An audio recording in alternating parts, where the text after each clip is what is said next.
Warning, the following audio from the Bubba the Love Sponge show features bold humor, unfiltered language, and suggestive content that might challenge today's norms. If you're easily offended, this isn't for you. Listener discretion is advised. All right, let's get this freak show on the road. Hello, everybody. Are you ready? Here it comes. You are jam-packed. I'm sure you've all heard the rumors, and they are true. Bitch. Guess who's back, bitch? The time has come. It's time for us to do what the good Lord would refer to as a cleansing of the wicked. The time has come to shake you out of your morning complacency. What are you talking about? Prepare for a broadcast of quasi-epic proportions. If you're not happy with the first 7 minutes, we're going to send you the extra minute free. Are you ready? Except for the rash thing's still there, right? Here we go. Let's bring it in. It's showtime, right? Welcome to the Bubba the Love Sponge Show. Spice Boy live in the parking lot with the handful of contestants that would like to win Marilyn Manson tickets. Do you have a garbage container for those that can just hurl right up in there? Yes, we do. We've got a garbage container. It's open and ready for whoever wants to hurl. Please make sure you tell people, and also spectators that are listening, do not hurl in the parking lot. Try to make it to the bucket. Okay, if you guys are going to hurl in that, please don't hurl in the parking lot. Just went up to it and feel free to blow chunks in there. Okay. Do you have the concoction ready to pre-blend? Yes, I've got my milk in here along with my grenadine, and it's a somewhat of a pink color. Right. I've got some red food coloring. I opted not to use that. No. Whatever redness you see in there is blood from the rat. So I'm not trying to make this a warm and fuzzy, kayfabe thing. The bottom line is, when you blend when you blend a dead rat up, there's going to be obviously an amount of blood that comes from the blended rat. I mean, rats have blood, so. I've got about 16 ounces of milk in here. I bet you to cut it for one. All right, go ahead and put the rat in the milkshake. Put the rat and make sure. Is Jackass Cheech filming this? Yes, Cheech is filming. Okay, make sure. And I want you to put the phone down by the blender so I can actually hear the rat plop in the liquid. Go ahead. The rat. Oh, they smell. Man. I want to hear it plop down into the. I feel like a devil. Into the liquid. Oh, he's got one. It's all, and the thing's all curled up in its like fetal position. And it's just chilling, waiting to be dropped in there. It is dead for the woman. He's licking it. He's putting it on his mouth. Now, who is he? Who's he? This is just some listener, man. He actually looks like an average kind of guy. I mean, a get her done. And throw it in the liquid. All right, let's go ahead and dip it in there one time. Get it nice and soaked a little bit. Oh. Yeah, remember how it was in the studio, Bubba? Right. It's exactly like that. All right, now Spice Boy, put it in the liquid right now. Plop it in there, 100%.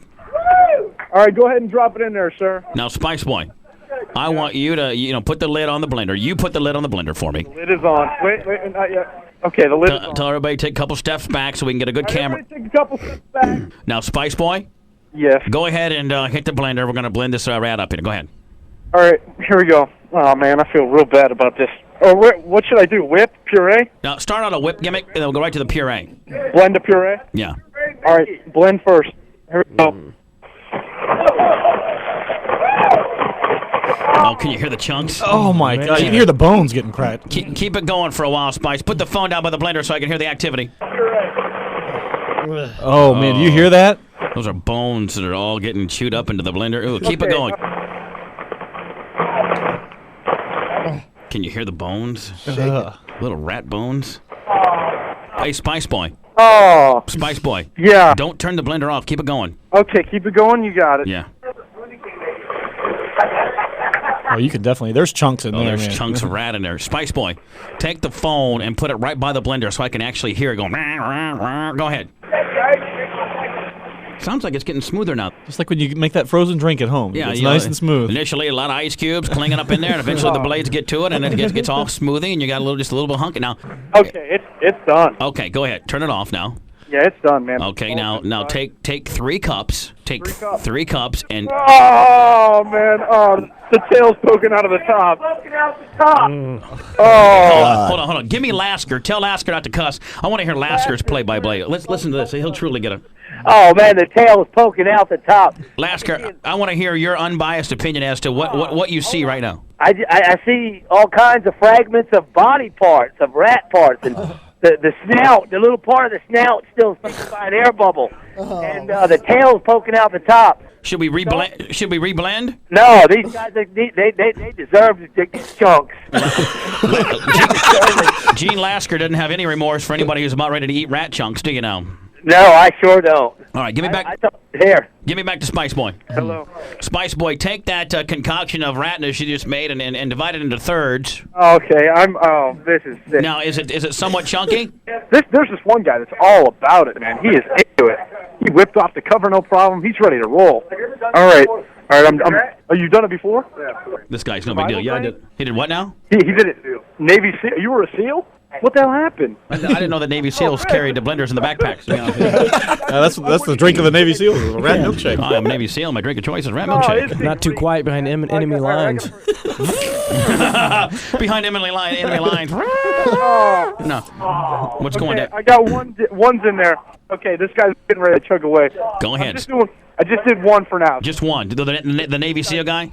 Yeah, the Navy SEAL is going to go for it. All right, get you ready? Tell him to slam it all. Slam it. All right, he's chugging it. Slammed it. Oh, he slammed it. Oh, my God. It makes me want to puke.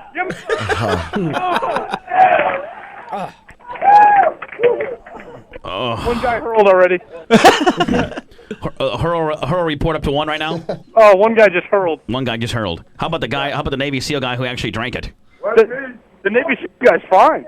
He's all good. That Navy SEAL guy drank one on his own last night. Do you have any more rat milkshake left for another contestant? Okay, yeah, I've got some more rat milkshake. Who's next? There's this one guy. He's going over by Lasker's truck to puke. Oh, yeah. Lasker, you better go through. I'm telling you right now, I think I'd be puking right now. In fact, I'm just hearing it over the radio. I'm ready to puke right now. You're all set. So hang tight, and I'm ready. No, I'm sorry. You're sick. Okay. What do you say? What do you want to do for wrestling tickets? Hang on. Spice Boy live in the parking lot. We're blending up rat milkshakes. Just blended one up a few minutes ago. Is Spice Boy puking? Yeah, Spice Boy's puking. A sympathy puker. Spice Boy's puking. Spice Boy's puking. Lasker just poured the second one in this guy's cup. This is sick, man. Spice Boy, if you got to lose it, man, at least want to hear you lose it if you got it. You hear him a little drive heave a little bit there? Yeah, a little drive heave momentarily. I think Lasker's going to hurl. Lasker's going to hurl. Lasker's fixing to hurl on the rat milkshake gimmick. Spice Boy, did you just hurl a minute ago? Okay, almost. I almost hurled. A little dry heave gimmick. It's got an odor that's just horrible coming out of the top of it. The second one's been poured. Right. He's getting ready to down it. Hey, don't cuss. No. Give me play-by-play as what's happening. We got the second guy. He's getting ready to drink it. All right, everybody give me a countdown. 3, 2, 1. He drank a little bit of it. He's got fur sticking out of him. He's got fur sticking out of his mouth. Oh, wait, he's gonna puke. I know he's gonna puke. If he's gonna hurl, I want to hear it. His face, he's twitching. Oh, he spit out a piece of bone. He spit out a piece of bone. You gotta drink it all. Drink it all, sir. I hear somebody puking in the background. That's Lasker. No, man. Get it away. Oh, man, kill it. He's killing the rest. Well, almost. He's definitely going to hurl. I would have hurled. Oh, my God. Rat milkshakes in the parking lot this morning. Spice Boy doing play-by-play. Lasker's out there, and they're blending them up. Real slow. He's savoring. He's swishing it around in his mouth. Like a wine tasting. Down it all. Oh. Aged rat. Oh my God! Tonka's giving play-by-play of the Hindenburg. Oh my God! Absolutely disgusting.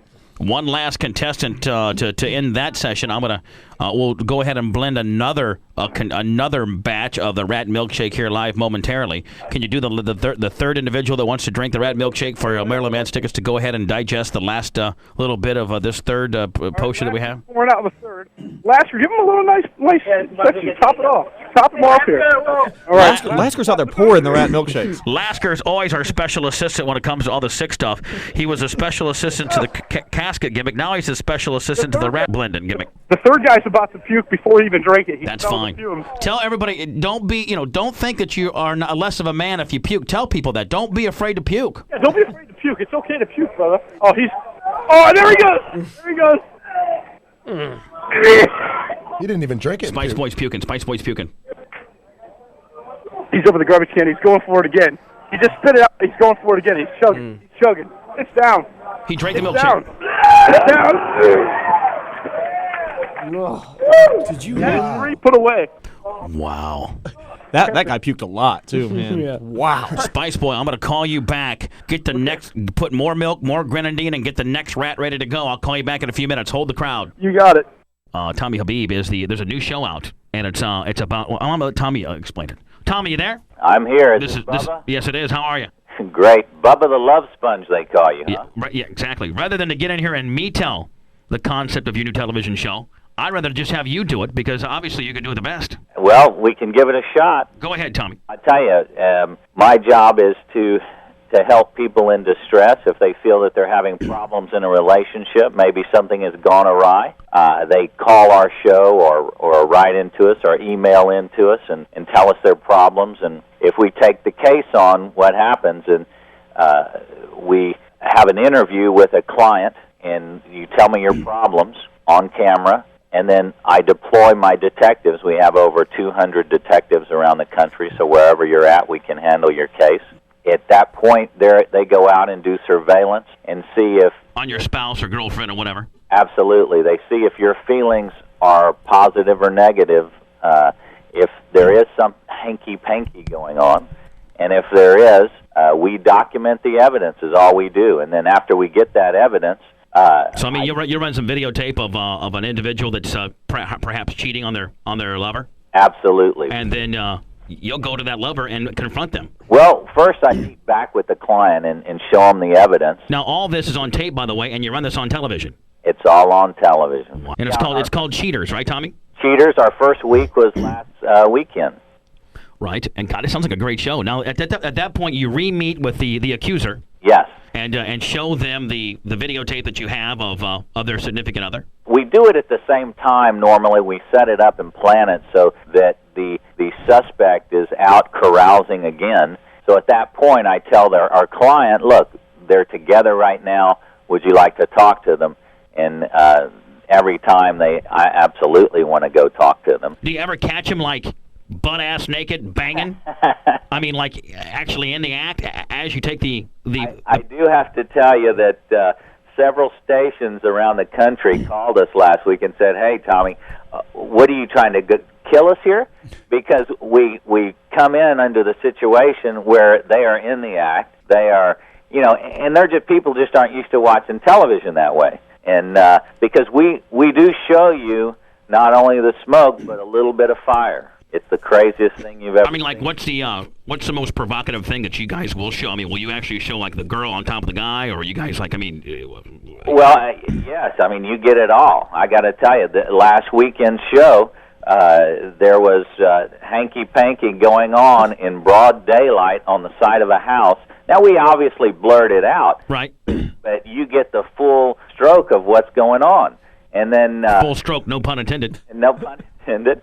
And Now, on last week's show, was it a guy cheating on a woman, or was it a woman cheating on a guy? Well, in both situations, I do have to tell you, it was a guy cheating on a woman. So the woman wants to find out, so they go and track down their dad. You got all this footage of this guy doing hanky-panky on his wife or his girlfriend, and then you took her to the actual scene and catch the guy in the act. We had two cases.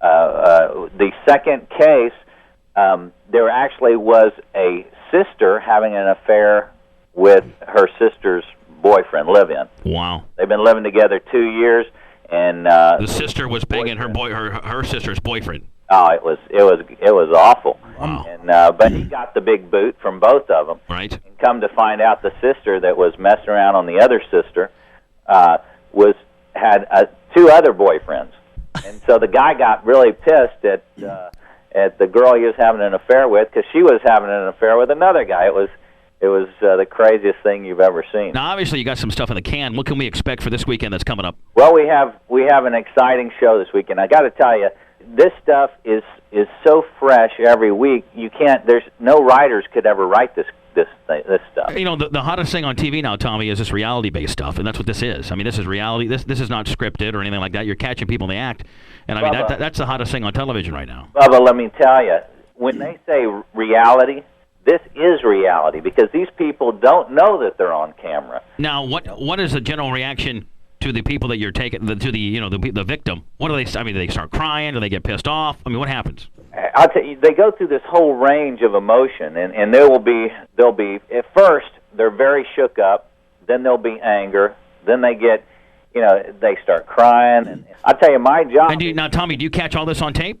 I catch it all on tape. Right. What's the average amount of time? I'm sure it varies, but the average amount of time it takes for your detectives to actually catch these people cheating? It's hard to put that in writing every time because it ranges between 2 days to we've been on a case for 2 months.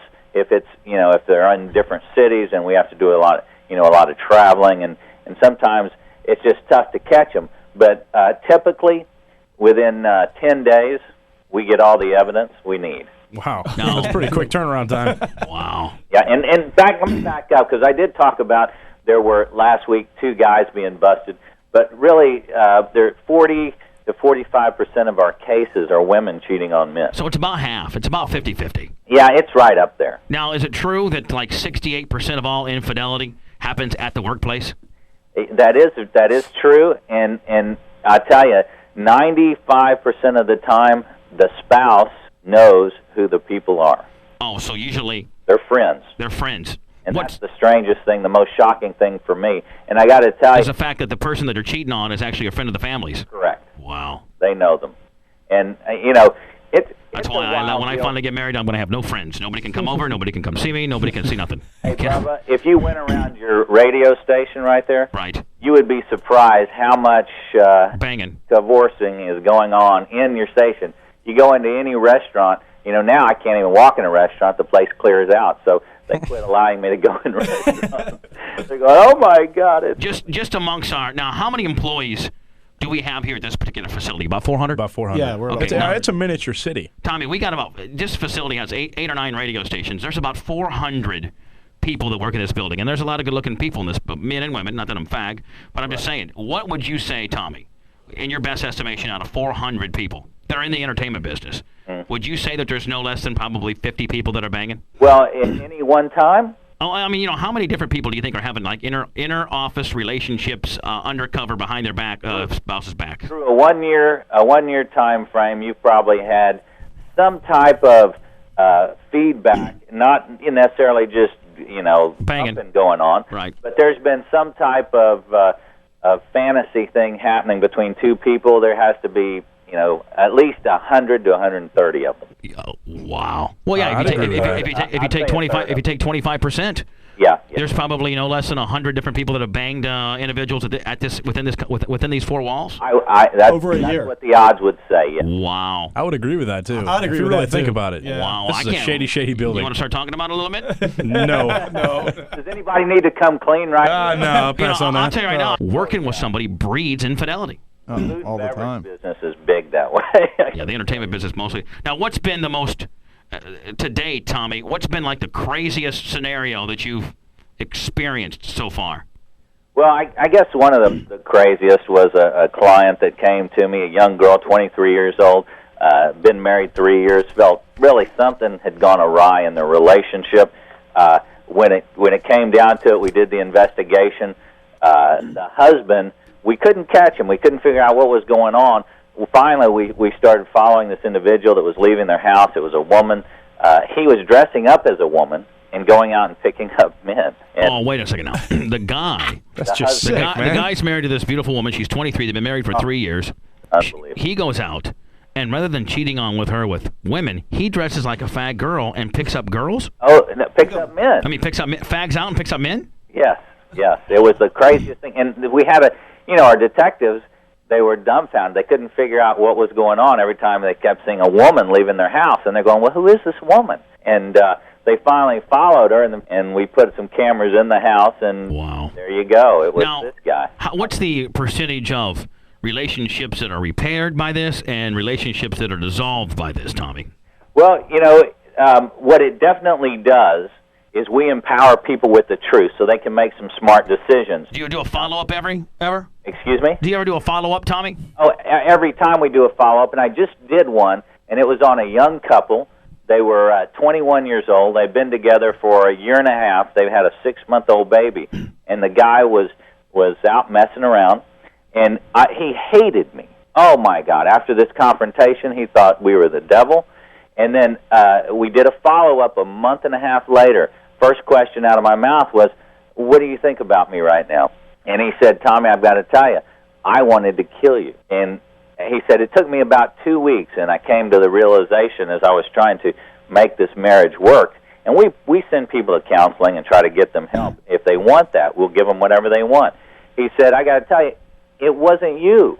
You were just there helping her, and I was the one screwing around. Right. So how can I be mad at you? He said it was very frustrating. He said, look at me. We're together right now. She said he's changed at this point. Now, it'd only been a month and a half. But we follow up with him. We stay with him and make sure that, my top priority is my clients. And I want to take care of them. Your top priority is to find the asshole that's cheating on the other one. That's the bottom line. Huh? This runs. I said that your top priority is to find the cheating asshole that's cheating on the person that's not cheating. Well, I'll tell you, if somebody, I want to help the client, and they come to me, and by the time they come to me, they're a basket case. Right. So if I can help them with some truth and evidence, if there's nothing going on, I'm happy with that. Right. But I got to tell you, there's always something going on. The only thing that wasn't going on, we had a grandma that came to me once. A grandma. Yeah, and she thought Grandpa was cheating. Right. Now we start following Grandpa. He's just banging chickens. That's all he's really doing. Oh, that's low. Ned. No, Grandpa had a cane. He could barely walk. I'm going, Grandpa can't even, have sex with himself, for God's sake. Right. So, finally we find out, well, she had found panties and stuff in the couch. It was the grandkids going over to the house. And banging. And then to do Each other. it for Grandpa. Well, she when in the middle of the interview, she pulls out a pistol and goes, Tommy, you better catch them before I do, because I'm going to kill them. Ned, that's the way you handle things in the farm, isn't it, Ned? Oh, yeah. My God. So the bottom line is, Grandma was finding these panties, thinks that Gramps was getting some young ass, and there was the kids that were screwing around behind it, and they all didn't know it. It was the craziest thing you've ever seen. And I got to tell you, every week... I'll go see that episode. Every week is something different, and it'll take you from highs. You'll be hysterical, doubled over laughing, and then you'll start crying. I mean, they'll take you to highs and lows. I'll start crying when I see my ass highlighted. Well, I'm going to tell you, Yeah, your detectives would take about 5 minutes. You wouldn't believe the cases. Yeah, exactly. Spice Boy in the parking lot. In the midst of the Rat Milkshake Challenge, Lasker in the parking lot also. We're going to go ahead and finalize the Rat Milkshake gimmick. Hello. Wow. Spice Boy. Yeah. What's wrong? No, it's just disgusting. You sound like you're... I'm very queasy, actually. Do you have the second round of mixing ready to go? Yeah, we've got 4 contestants here, and so we've basically doubled the shake. We're going to throw 2 of the big. Now, how many people are left that want to consume it? 4. Okay, so we're gonna do it. This is double rat milkshake. So this is 2 rats. Lasker's dropping them in here. Lasker is having way too much fun. Oh, Lasker's like our special assistant when it comes to all sick affairs. Lasker. We've got quite a crowd out here. Everybody make some noise, bro. Now, Gene Lasker is the dark side coordinator for the Bubba the Love Sponge show. Hi, I'm Gene Lasker. I'm the president of the Dark Side, Bubba the Love Sponge show. How may I help you today? Well, Spice Boy live in the parking lot as he has a table and a blender and an extension cord going to the building as he is blending up rat milkshakes. It's 1 part milk, 1 part grenadine, 1 part rat. We've had many people. This was left on my boss's answering machine yesterday. Yes, my name is Susie, and I was listening to the Bubba the Love Sponge show this morning, which I normally like. He was talking about on Wednesday morning at 8 o'clock, blending up rats for people to drink for front row tickets to Marilyn Manson. I am going to call the Humane Society. You can let him know that this is cruelty to animals. And if I find out this is done and it's on Bubba TV, I will see to it that he is prosecuted and you are prosecuted. Thank you. You can prosecute me to the cows come home there, sweetie. That one, the Navy SEAL guy that drank the one before? Yeah. He's willing to eat a whole rat for WWF tickets. If he eats a whole rat, I'll give him Survivor Series tickets. Like an Ozzy Osbourne type bite the head gimmick, and he just consume. Like a bite the head gimmick, like an Ozzy deal, or swallow it down like a snake. Well, tell him I got 4 wrestling tickets. I got 4 WWF wrestling tickets. It's got a sick-ass name on it. If he'll do it right now. Right now. Make sure Cheech has got the camera on him so I can put this on Bubba TV right now. Are we doing a swallow gimmick or a bite the head? No. A complete consume the entire rat gimmick. If he can. Okay. Oh my God. He's going to do it too. Make sure Cheech is filming it right now. Go ahead, brother. Pick your poison. Spice Boy has got the rats laid out there. Give me play-by-play right now, Spice Boy. Oh, It's a boy rat. oh no. Oh, he's marinating it so nice and quick. So Oh my God. Here we go.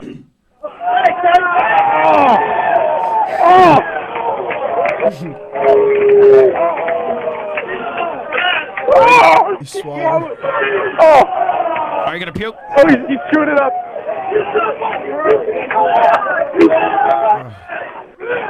I think he's gonna puke. I think. Oh, there's some stuff coming out his nose. I swear I'm gonna puke. I just picturing blood coming through the guy's nose. I'm gonna puke. I'm gonna lose it. This is absolutely sick.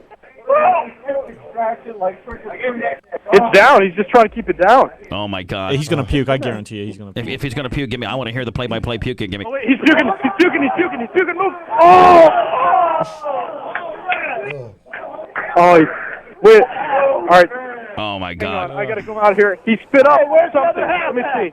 Where is it? We are in the parking lot eating rats. Jesus God Almighty! You got to be kidding me. He spit half of it up. We got half the people drinking rat milkshakes blended up, and we have other guy. We have a Navy SEAL that ate a rat whole. Just. Okay, he ate it. He swallowed it down, but then he spit up like half of it. Oh. Let me talk to Lasker. Lasker will give me play-by-play as to what happened. Here's Lasker. Lasker's puking. Good. Holy the whole rat came back out. Lasker, what happened? The dude dipped it in the stuff. Lasker's puking. He dipped it in the stuff, and it went down his throat, and he ate it, and it went in. And he sat there for a second, and then for about a minute, and then he stood up and he puked, and the thing shot out his mouth. Oh my! And it came out the opposite way it went in. Oh my gosh! Well, tell it. And now we got two of the big daddy rats. Then both of these got big old nads on them. Oh, they're boy rats. They're boy rats, and we're gonna grind them up.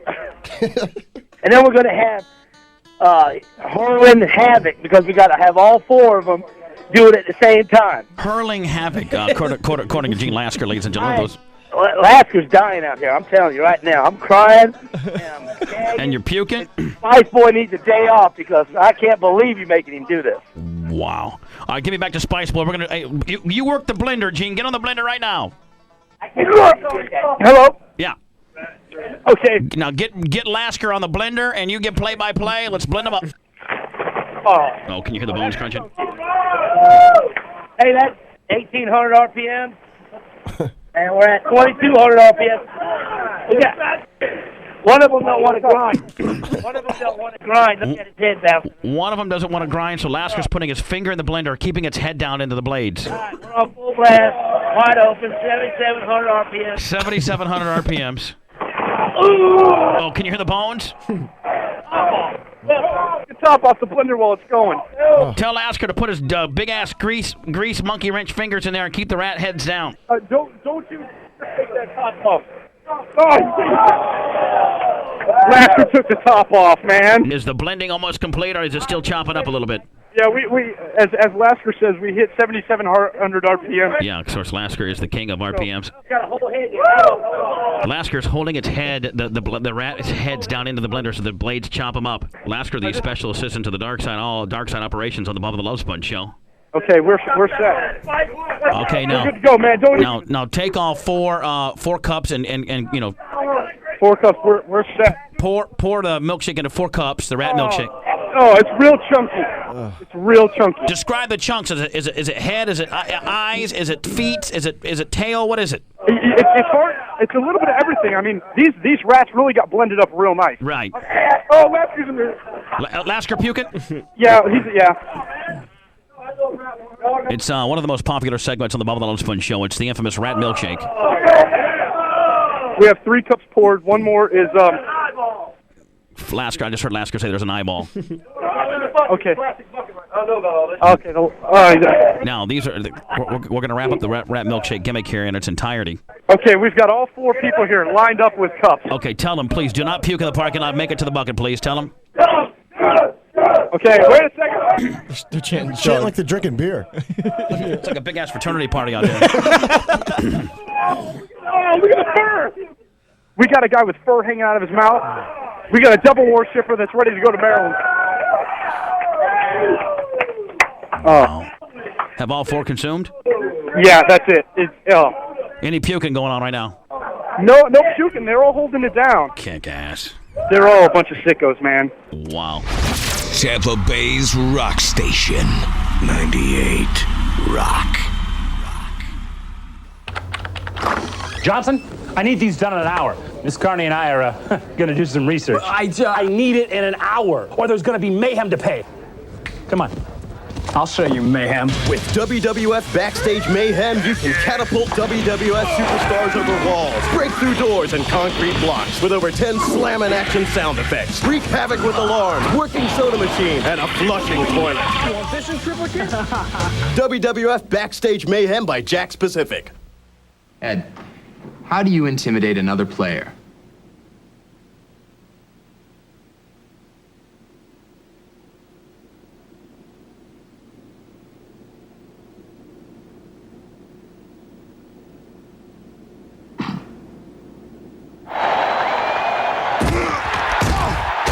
For everyone.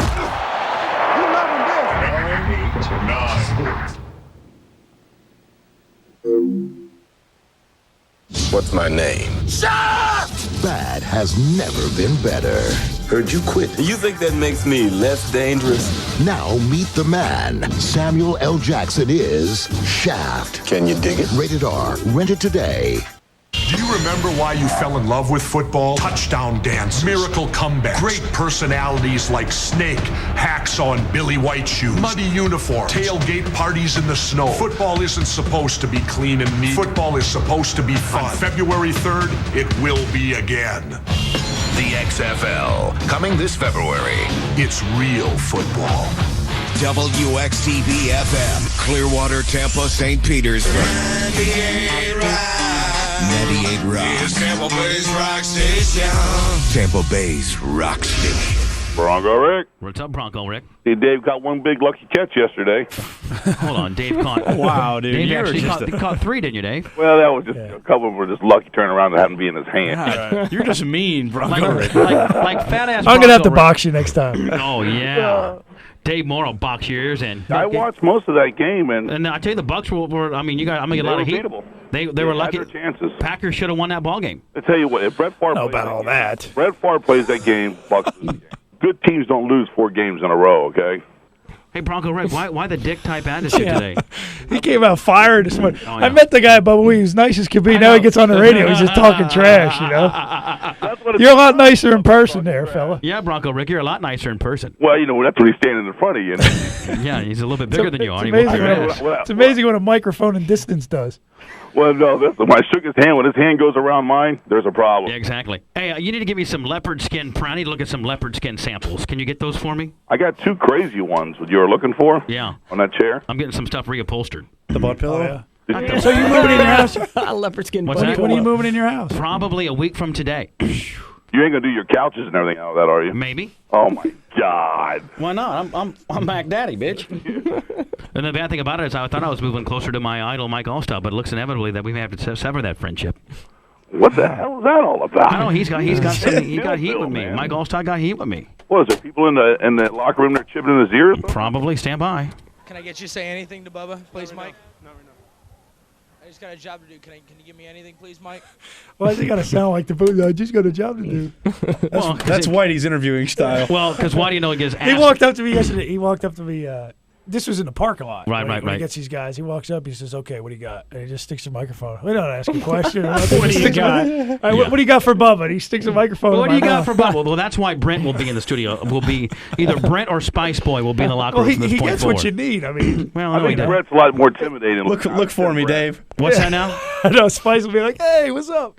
Spice will be your best friend. for me, He'll be in there when all the other meat games are. Hey, I'm gonna go. Hey. Oh, Spice, I'm gonna start sending you. Can I go in there with load up on the piercings and still be allowed in there? Yeah, absolutely. Because I think free honestly, country. I think I'll get more quotes having some Spice, accessories than from these now on. And that's one thing I was professional when I was dudes. gonna have a meeting with you and Brent. I'm taking his. That's one duty I'm taking away from him. You're now my new Bucks correspondent. And on those Sundays that you got to, I'll get with Harden, so you don't got to do that overnight. Have Spice Boy just That's a good trade-off. like he always does. What's that? Have Spice Boy do something crazy in there. Well, we're a Packer outfitter. Do something. Yeah. Well, you can't do that because then you're not being a Yeah, journalist. you got to be you gotta unbiased. Turn it Unbiased Bronco Rick. Yeah, Bronco Rick will go in there with his I'll Bronco. go there and stir it up. Exactly. I'll come out with my ass kicked or come out with some good quotes. Either way. Can you see Sap? All me and Sap together. Can you I already see? called him out one time. What would you say to him? Let's say Warren's sitting there, and you're working for the Bubba the Love Sponge show, Bronco Rick.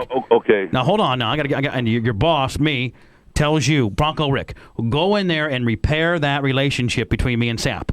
I love the kid. He's a great guy. Used to be on the show. We got some heat, and go repair it. So hey, Spice Boy, you be. You're the reporter. I'm Sap. No. You're Bronco Rick, the reporter, and Spice Boy, you're Sap. What up? Okay, go ahead, Bronco Rick. Mr. Sapp, I was wondering what your problem here is. We're kind of tired of you whining and crying about all of this. Hold on. Whoa. You come up to me. I'm going to tell you something. What's your problem? What's your problem? You coming up to me. You coming up to me. What is your problem? We'll take you out of the parking lot. What is your... I'll take you out of the parking lot. How you going to come up to me and conduct an interview, homeboy? Oh boy! Turn around. Get up. Next question. Next question, sir. Next question is why won't you just represent all the people you're supposed to be representing? Why won't you represent all the people you're supposed to be representing? You make all this $1 million and you want to be a punk. Why you want to be a punk? Then? Why you want to be a punk? Come over, ask me a question. Next question. I'll whoop your ass. Bronco Rick, you can't. Bronco Rick, you cannot go in there and say that stuff. Okay, whip your butt. How about that? Okay, Dude, I think Reggie Roberts might get all up in yours. Okay. Now hold on, Bronco Rick. Bronco Rick. Now you're walking up to Dave Moore.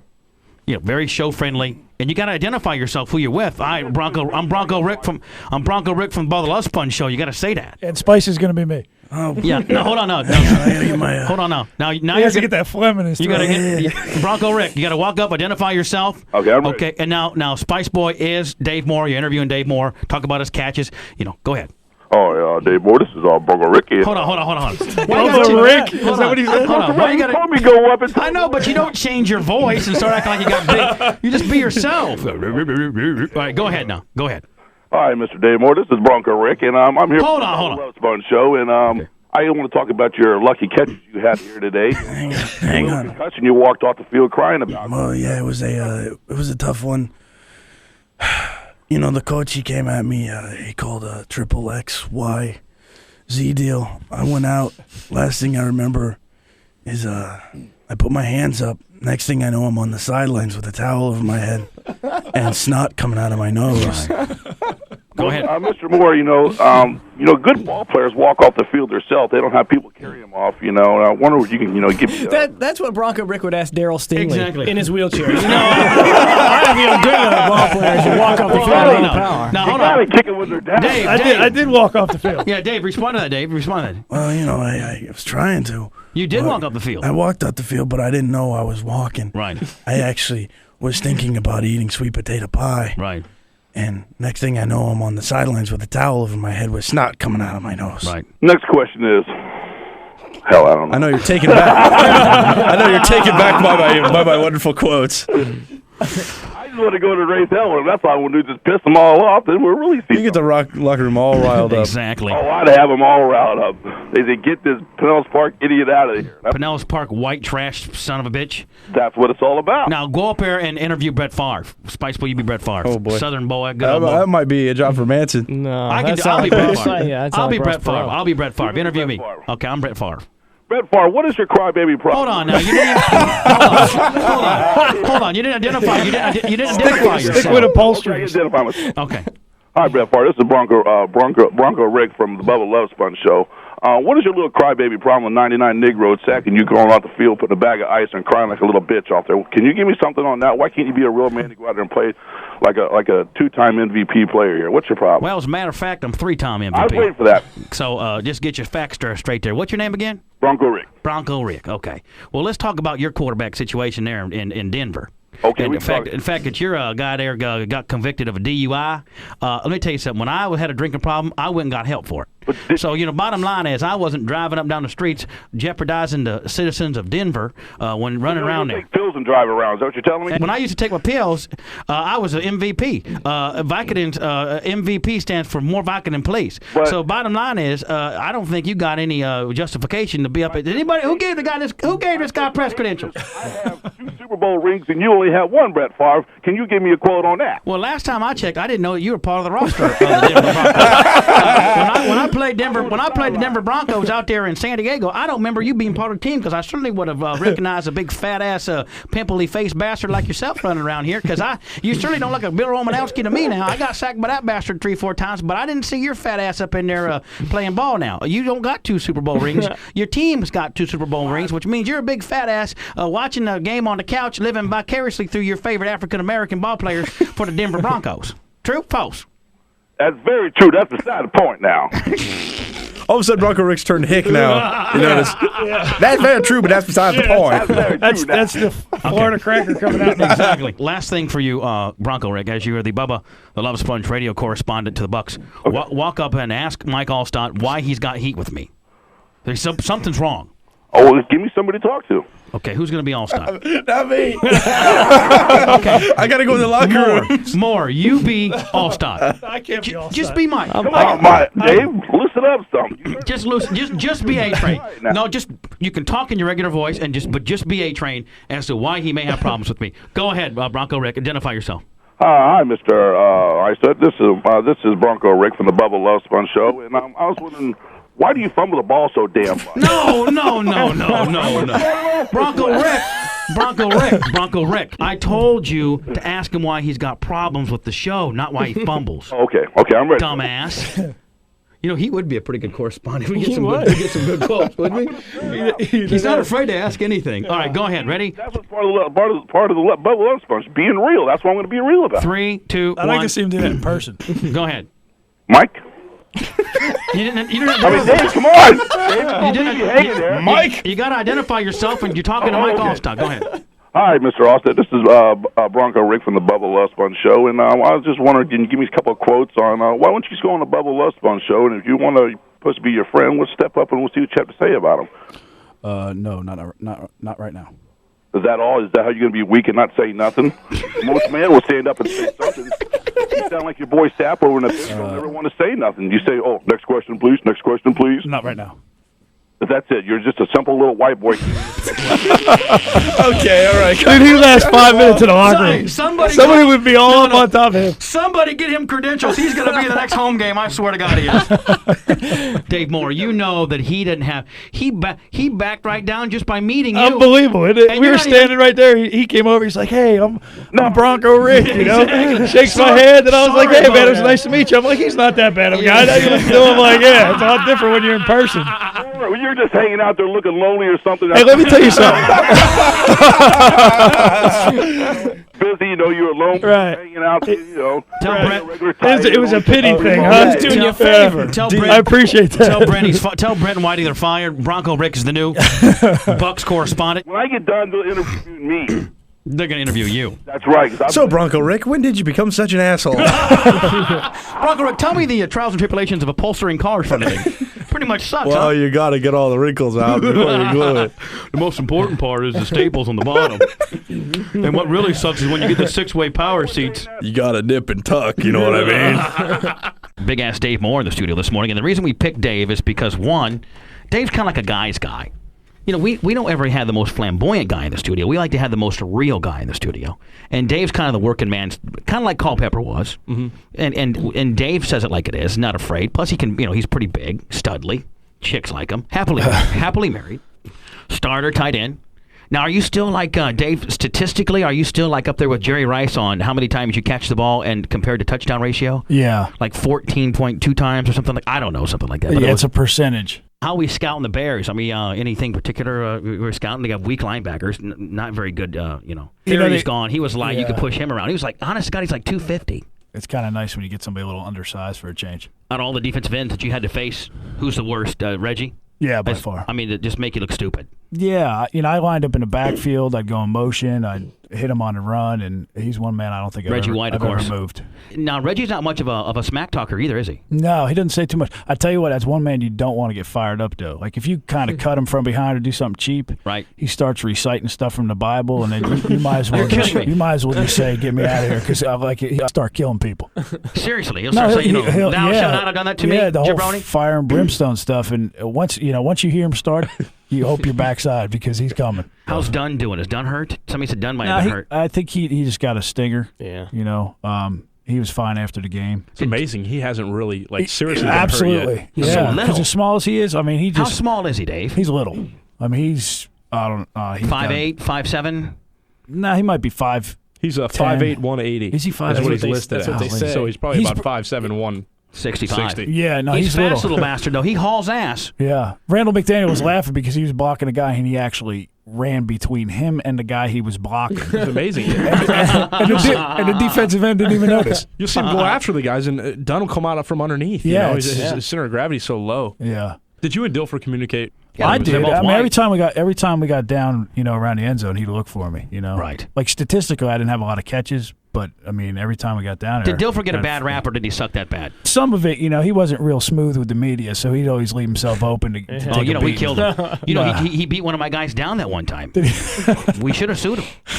Big Dick, because we were hard on Trent. You know that. Yeah. We were hard on Trent. One of my guys walked up and said, "Hey, want to be on the Bubba the Love Sponge show?" And he's like, he grabbed the guy's arm, threw the microphone down, and broke the microphone. And tried coming over the table at him. Yeah.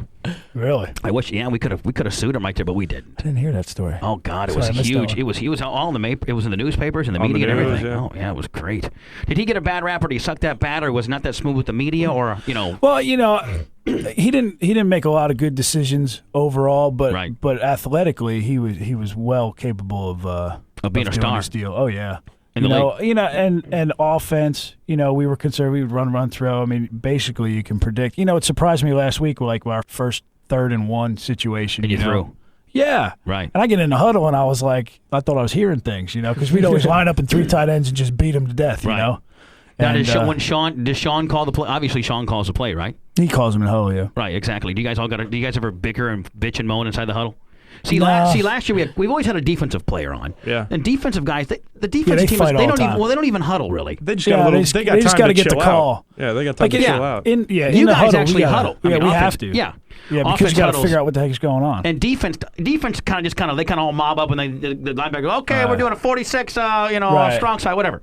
Yeah. You guys are saying, did Sean call the formation? Everything. I mean, formation, a lot of verbiage. We got formations, motions, play. We have a lot of checks too. He'll get up there and if we get one look, he'll run the ball. If we get another, he'll throw it. So you guys got a lot listening. going on. Yeah. Is he good? Is he a decent hard counter too? Does Sean hard count much or no? Yeah, he's good at it. Where it gets tough is like Minnesota. I'll go the whole game and I'll have to read his lips just to get the plays. You're kidding me. Oh, it's so loud. It's ridiculous. I don't hear a snap count all day. Like this past week, because I'm the furthest guy from the quarterback. Right. Like wide receivers just look in, and when the ball snapped, they go. Right. You got Mike in the backfield that's watching the center. So when I got to hear him, and I'm always like the last guy off the ball. And it's not because you're slow and white. It's because you can't see. You can't hear. Well, that just adds to it. But, hey, a slow white guy comes with that excuse. You don't see. Coach pulls him in the office. He's like, "Hey, I couldn't hear. Okay, come on. I'm the farthest guy from the ball. Mike gets to see the snap. The wide receivers are black. They can fly. I'm just basically, come on, coach. Right. And coach is like, it was a home game. So what's your excuse? I'm white. Like, give me an example of what a call would sound like in the huddle. Like, all right. Well, I mean, I could call a play. It wouldn't mean anything. So he get in the huddle and go sink to bunch right, full Rocco, 4 trade, check Miami right. Wow.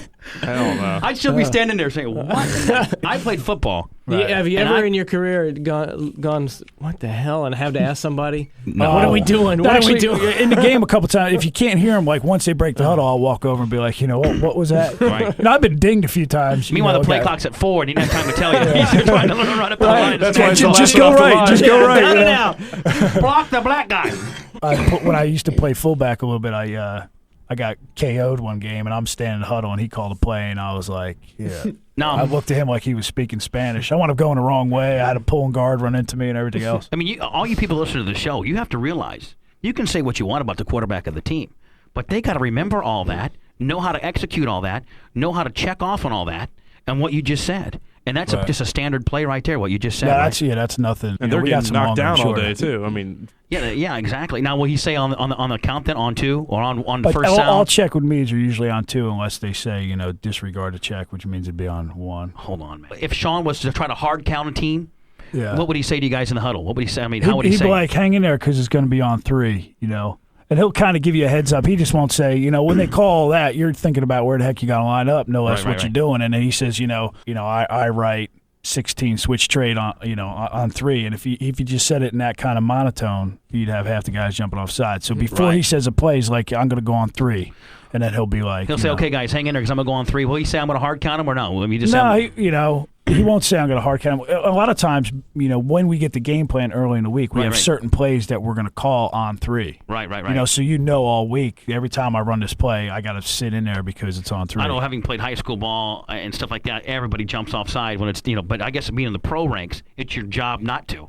And you don't Right. see a lot of false starts. You see some, obviously, Right. but a lot of it's Usually it's sound. away teams, like when it gets loud, Right. Like if you have a tough job, if I got to if I got to hook an outside linebacker or something, and I'm trying to get off the ball on time to make sure I get him hooked so Right. All-Star can get outside. Right.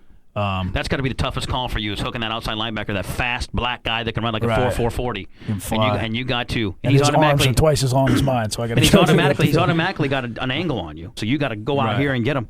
So what happens is you get a little antsy because you want to get a jump on the ball to get out there. Now, is and, your first motion when you're scraping a guy like that? I mean, when you're trying to hook a guy, is your first motion sideways and out or out and side? I mean, what are you doing? It's out and up. If you Right. go straight out, he'll just run you straight down the line. You got to kind of get up the field a little. You got to bit try to if show you him a can. little bit of a different look, right? Right. You can't dive for his knees, can you? Yeah, but He'll jump. athletically, I mean, he'll just hop over you. Right. That's what we used to do in high school. Just dive for the guy's Yeah, knees. Some white, and it used fat to work kid. in high school, but Oh, yeah. unfortunately, these guys are getting paid millions of dollars to be able to avoid that. When I played high school ball as a tackle, was pop, pop, chop. Hit him once, hit him twice, then chop him. Can you chop a defensive lineman now or no? Sure. You can? Yeah, oh, you yeah. can chop his legs out, right? Yeah. It's 10 yards on either side of the line of scrimmage that you can chop or no?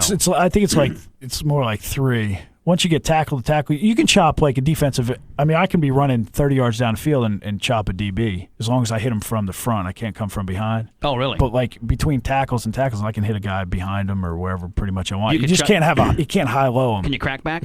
Yeah, you can crack. You can? Oh yeah. That's when you get right behind the knees, right?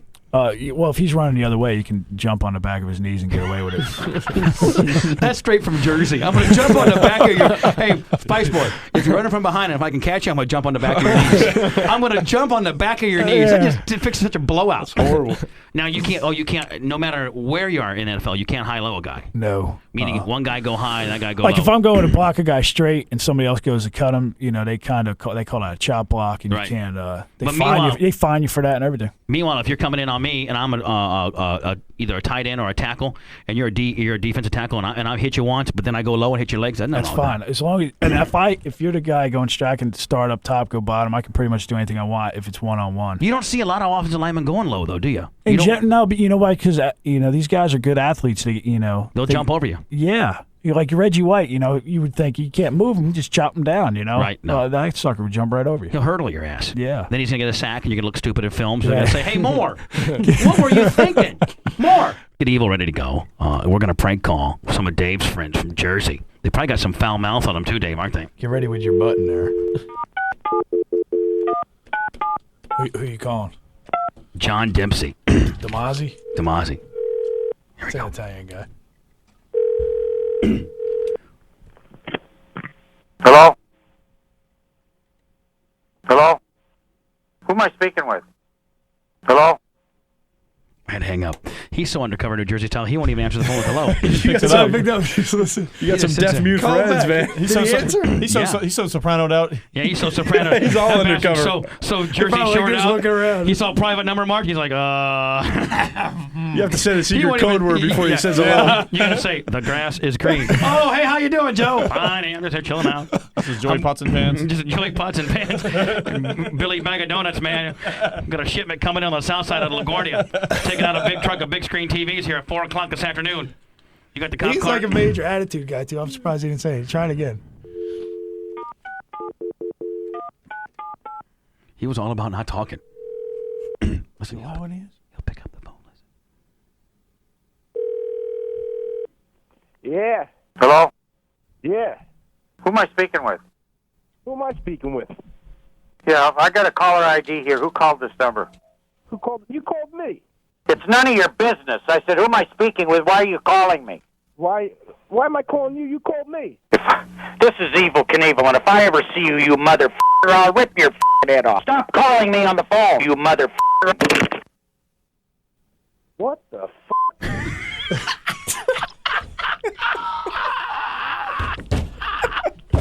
That was great. We got him good. I'm going to recall him in a minute here. A second.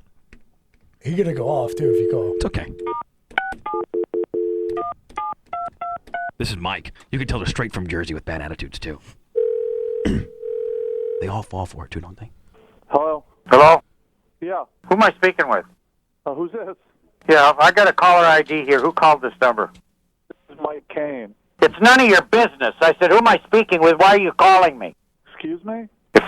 This is Evil Knievel, and if I ever see you, you motherfucker, I'll rip your head off. Stop calling me on the phone, you motherfucker. Hello? Hello? Yes, who's this? Who am I speaking with? This is Mike Kane. Yeah, I got a caller ID here. Who called this number?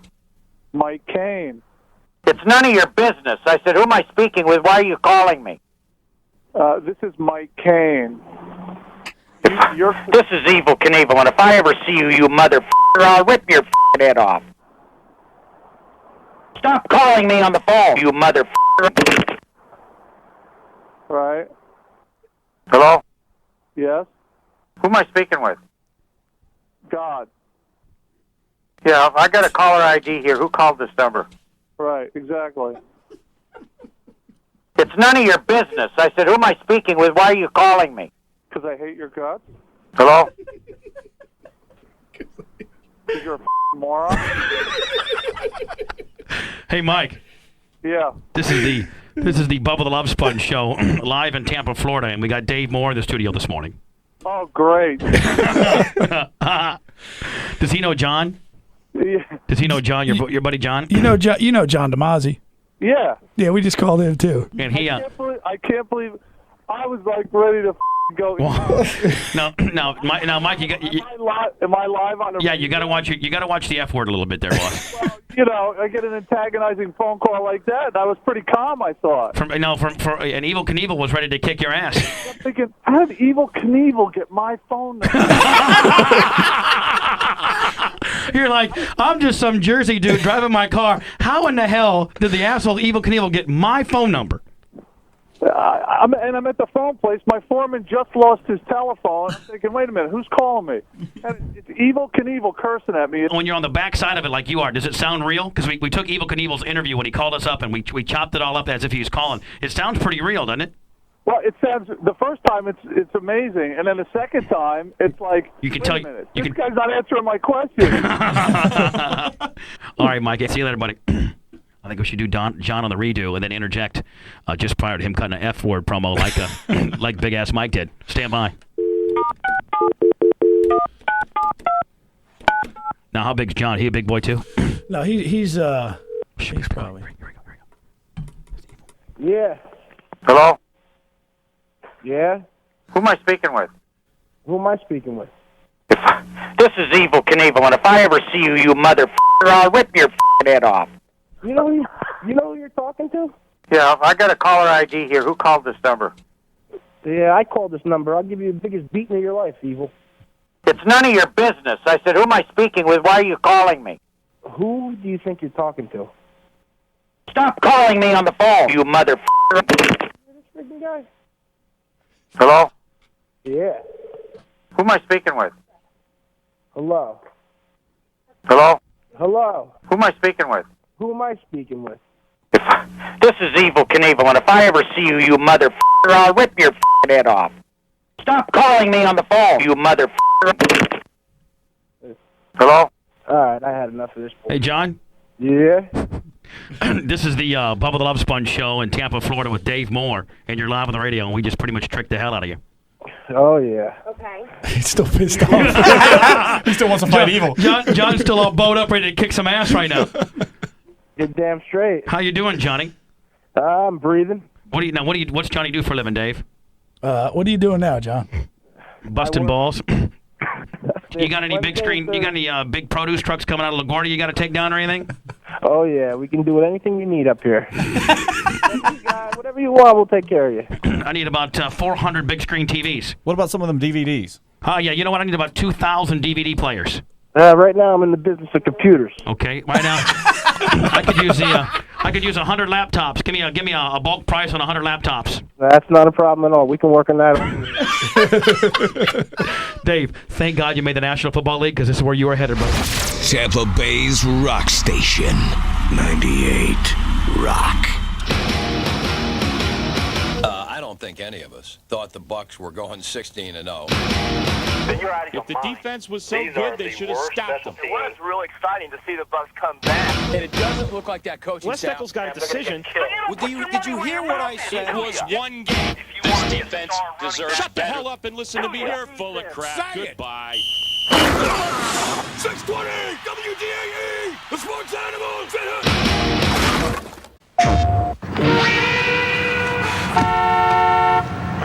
Come on, move it! Come on! Move that piece of junk! Hey, honk this, pal. Go ahead, make my day. Honk the horn again, okay? Crash is ready for battle. Crash Bash, a head-to-head multiplayer rumble. Rated E for everyone. Do you know why I pulled you over? 'Cause you think I got donuts in here. PlayStation. Babe Ruth is up. He looks sluggish. Martin, all he's doing is sweating. I'm not sweating, and I'm wearing a turtleneck. You're fired. Jackson's out to talk to Ruth. What's wrong, babe? I was out all night, Reg. Try this. Lipton Brisk Iced Tea. Ah, that's brisk, baby. Give it a ride, babe. Holy cow, what a shot! Get a case of that stuff for the postseason. Tampa Bay's rock station, 98 Rock.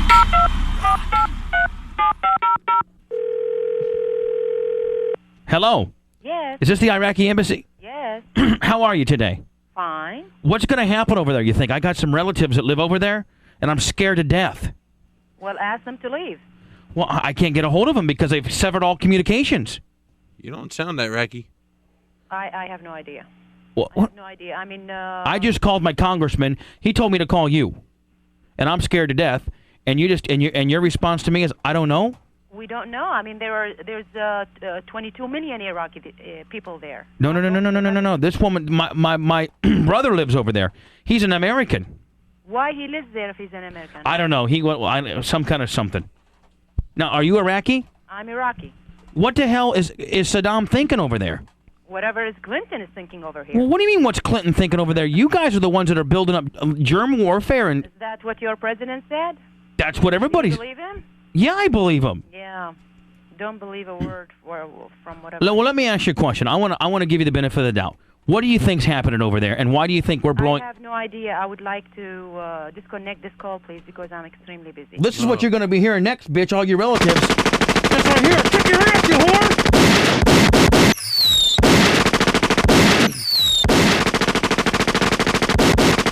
Bunch of 22 million dead cow-headed camel jockeys, biatch.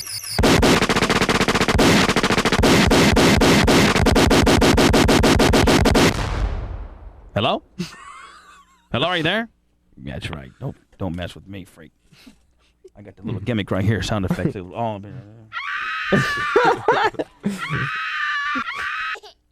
Oh, why did you have to bring that into it? Iraqi babies. We'll kill them all. No more, Daddy Clem. Think you get medicated? Think you can get our babies? Father records to our women.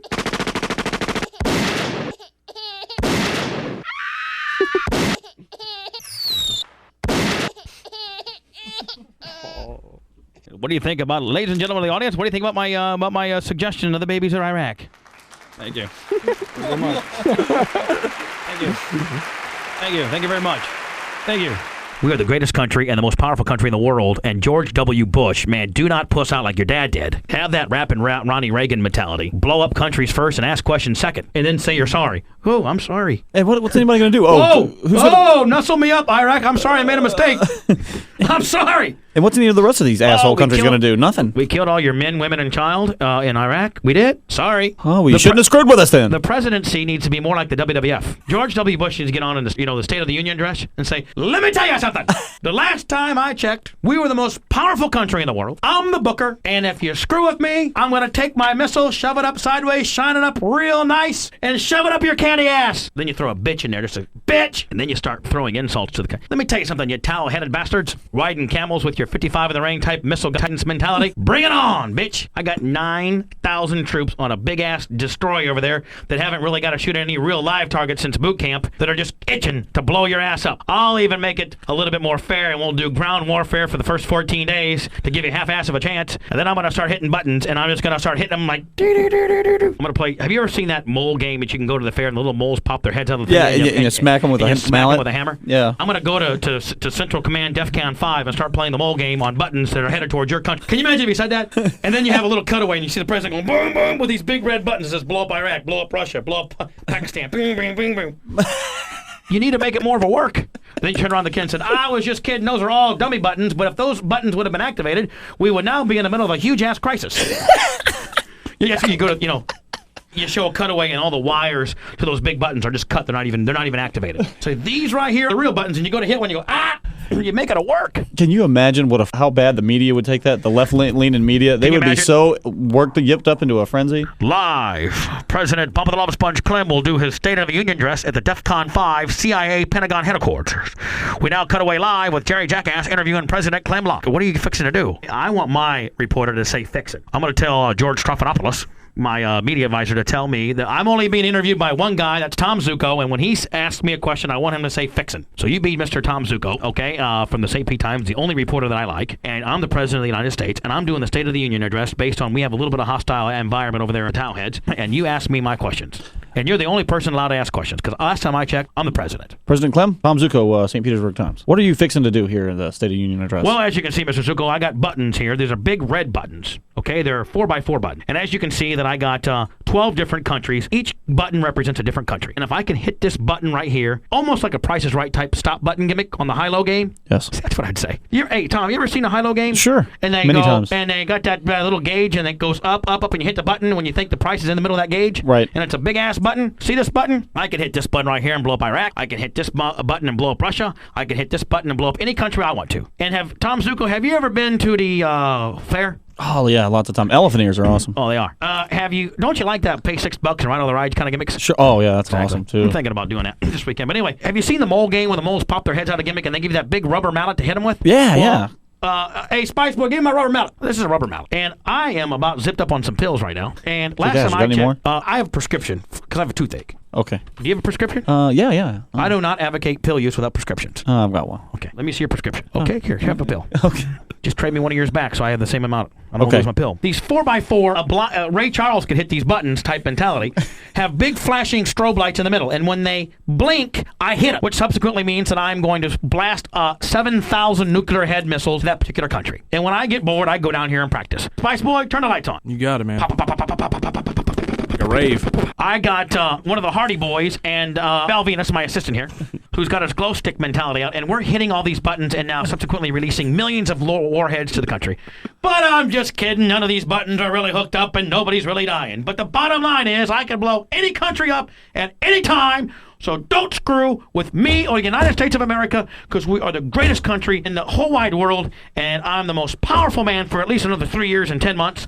And the bottom line is, anything me banging 14-year-olds and getting caught of a felony, I'm not going to be impeached. So how do you like them apples there, Tom Zugo from the St. Petersburg Times? I like you. Oh, cool. Let's go down to my presidential bowling alley and play a few games, tip a few buds back, courtesy of Budweiser. Okay, and we could gentlemen's wagers on them? Yeah, exactly. All right. That's how the President of the United States needs to be. I would say, if I was President of the United States, I'd say, okay, I'll tell you, we're getting ready to blow up Afghanistan right now, and I am going to be in the presidential Huey mowing down Iraqi bastards or Afghanistan bastards with my .50 caliber gimmick tomorrow at noon. Me, the president. I think I'm a man. I need to roll up my sleeves and go up there with the boys, and I want to be like George Washington. When George Washington led people in battle, he was the first one on the front line. He crossed the Potomac, man. He was... Exactly. So I'm going to cross whatever river they got over there in a big-ass destroyer, Tefloned it out so I can't get shot, and I'm going to mow down some camel jockeys tomorrow at high noon. Turn to presidentialtv.com and watch the live footage at $12.95 a minute. presidentialtv.com. Clinton found it necessary to pardon in his last few hours as being the president of the United States.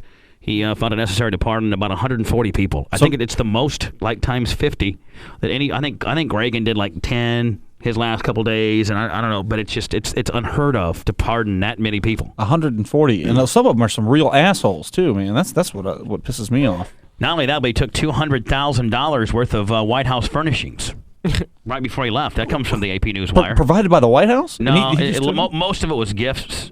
But he was his Arkansas redneck root. Let me tell you something. Did somebody send? No, I'm taking it anyway. Well, you gonna arrest me? I'm the president still. As long as he loaded up in the U-Haul while he was the president, possession's 9/10 of the law, right? Well, I'm the president. If you're still the president and you're loading up, what are they going to do to you, right? You know what? I mean, really, we make fun of Bill, but we should glorify him because he's really his redneck Arkansas roots start coming out. Because what's the first thing a redneck does when he thinks he's getting ready to either lose something or get a divorce? He starts stockpiling. Pack rat. It's all of his stuff. And truly, his Arkansas-type mentality came out as no other president has taken it. I mean, he literally had a couple North American van lines lined up at the White House Saturday morning. No, I saw it. They had. You know how they lay that blue visqueen down so they don't track everything up. Exactly. They had that laid down at the White House Saturday. Like shots coming up for the inauguration. You see the movers are moving stuff in and out Saturday morning. The Clintons clear out, take $200,000, $250,000 worth of White House furnishings. This happened again on Saturday morning. Bill Clinton bid a reluctant farewell to the White House on Saturday, taking an unprecedented. Nobody's ever done this. $200,000 worth of furnishings to remember the White House by. Stripped it bare. Because you know what? He held on by every thread he could. If it wasn't nailed down, he didn't take it. The items included were works of art, chinaware, and rugs. Many of the gifts. Grab that rug. Silverware. Pillowcases. Is that microwave nailed down? Oh, wait. He's trying to rip up the carpet. Exactly. You got my TV dinner. Is that TV? That 37-incher?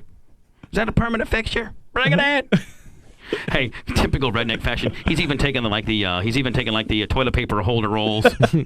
Oh wait, how many extra rolls of toilet paper we got up in here? Because they have presidential toilet paper, so he wants to be able to live the presidential life all he can. So when you go to his house in New York or wherever the hell he's living, he wants to be able to. Oh, I said, see that national symbol? I used to be the prez. I even took the damn toilet paper. Grab that shower curtain with the logo on it. Yeah, the shower curtain. Took the shower curtain, the hand towels. He took everything, man. All letterhead. There's no more letterhead left there at all. He took all the letterhead. I'd just be writing people on just to say hi, like 2 or 3 words. Hi, this is Bill checking in, just so that he got like a presidential letterhead gimmick. Then when I was getting low, I'd go take a couple of the originals and make copies of it. Just to write on the letterhead. Exactly. The items included, Clinton spent a record 2 hours and 45 minutes saying goodbye to staff and supporters in Washington before taking the hall to the home. Trying to get oral. Exactly. Oh, wait, what's your name, baby? Last chance. Last chance. Going once. I figure you can oral me and I can give you a pardon right here. Pardon myself. You couldn't you? He could. He didn't, but he could have. It included $5,000 worth of china from film director Steven Spielberg and his wife Kate. An emotional Bill Clinton did not reach the New York home until almost 6 o'clock on Saturday, inauguration day, from his successor George W. Bush, after telling misty-eyed supporters at the Andrews Air Force Base, "I've left the White House, but I'm still here." Now, for the first time in 12 years, the White House had an unprecedented open house on Sunday. Yesterday, the White House opened up including the Oval Office. Was open to visitors? Was open to visitors. And it has not been that way since Reagan, since the first Reagan administration. So George W. Bush opened up the White House. You know, if you happen to be part of the public tour yesterday, he made it a special Zabida reverse Blue Jay gimmick where you could go see the Oval Office, and he's already redecorating. And that's a way to babyface and put yourself over. Yeah, exactly. I would go out there for the first couple of weeks and just be one of the tour guys. Not only am I the tour guy, but I'm the president. This is my place. I'm glad to see you here. Glad to see you guys here. First time there's no chance of DNA stains laying around the Oval Office. Here's some old Bill Clinton letterhead for y'all to take home. Write your friends on it. Exactly. Oh, wait. Clinton also admitted that he lied. On Friday, he admitted that he lied under oath about his affair about Monica Lewinsky. It was a part of a deal with independent counsel Robert Ray, who in return has promised not to indict Clinton, meaning he won't be dragged into the court system while he's out of office. Instead, he's come up with a little bit of a deal. One, he will not be indicted, but he has to pay $25,000 fine and give up his law license practicing law for 5 years. You take that in China? Bed sheets? No, Bill, you can still practice law in any other country except America. So the bottom line is, give us $25,000. Oh, we'll take it in China. Yeah, we'll take it in either rugs, China, or fine art. Barca Lounger? Yeah, exactly. So Clinton, I mean, you got to like the guy, but you got to feel like we've been duped, man. Of course. Well, you know what? He's typical redneck. Redneck will take it all along you can, and then right at the last minute, you'll tell everything that really happened. You'll admit to everything when you know you can't be hurt anymore. Like when your wife's walking out the door and the divorce papers have already been signed and you're already officially divorced. That's when you tell her that you cranked down her sister. You denied it for years. Baby, I didn't do it. I swear to God. Swear to God. Then right when she's leaving, guess what, bitch? I banged your sister. She's better than you. What are you gonna do about it? So Bill Clinton now has officially said that he did lie under oath. Like all of us didn't know that to begin with. And he pardoned 140 people, including Susan McDougal, Patty Hearst. He pardoned Patty Hearst? Yep. Oh, my God. And Henry Cisneros, who was part of the urban housing development gimmick. He was also the governor of Texas at one time. Well, let's throw Charles Manson in the mix while we're at it. And anybody else. Let's go ahead and do a Timothy McVeigh last-minute Blue Jay on that gimmick, too. God. He pardoned his brother. Yeah, his half-brother Roger. He pardoned his half-brother Roger because Roger got busted for doing cocaine gimmick back in the mid-'80s. And so Roger, who sold cocaine to a Arkansas state trooper in Hot Springs, has been pardoned. So he's done. Meanwhile, that trooper's long been fired. Oh, probably dead. Him and he was on the same playing with Ron Brown. If you're pardoned, does that expunge your record or what? I mean, what is? I don't know what the details of being pardoned. No, it lets you out of your punishment. That doesn't expunge your record. So Roger's he's not doing time now. So what is he? Maybe I don't know. I don't know if he's. What did that do for Roger? Maybe it takes him off probation. Maybe it hard telling what it does. Maybe it enables him to crank the cocaine toot sales back up. The Bill Clinton era is officially over. Tinky Mae Sullivan, who lives in a deluxe double-wide mobile home in Winnebago, North Carolina, is 53 years old, but she claims she has major flare-ups with rheumatoid arthritis and other ailments. In fact, it's so bad that she needs to smoke pot to ease the pain, she says. Who doesn't? Along with smoking pot daily to ease the pain, Tinky Mae has been raising her 13-year-old grandson since he was 3 years old. A couple weeks ago, the boy had been suspended for school for fighting, so Tinky Mae took him for a ride to run some errands in her car. She left the bank and she said, quote, "I hit my mind that I need to buy some pot." So she took her and her 13-year-old grandson with her to buy some weed. She finally found a street corner where she could buy some. Instead of the guys selling her pot, they jumped in her car, beat her in the head, beat the kid in the head, and took her for $100 and her credit cards. Wow. So rather than just take it as a loss, she went and reported that to the cops. The cops realized that she was there buying dope and arrested her for child endangerment for exposing a child to potential dope buy. What a great name, Tinky Mae. Oh, I know. I think in order to keep her on the phone, Calvin, we're going to have to proclaim her innocence. Yeah. You know what I'm saying? Be her buddy. Hello. Well, good morning, Tinky Mae. Good morning. How are you today? So. My name is Bubba the Love Sponge from Tampa, Florida. How are you? I just want, before you hang up on me, I want to tell you that I'm pro Tinky Mae, and I think what they did to you was crazy and bad and not right. I didn't understand you. I can't hardly hear you. Oh, okay. My name is Bubba. Bubba? Bubba from Tampa, Florida. Yes, sir. And I want to tell you right now that we support you and what you're going through, and we think it was wrong what they did to you. About the pot, the marijuana stuff. Uh-huh. I think that's a bunch of crap. I do too. I mean, I know I like to get your side of the story, but from what we read in the newspaper, we think it's a bunch of crap.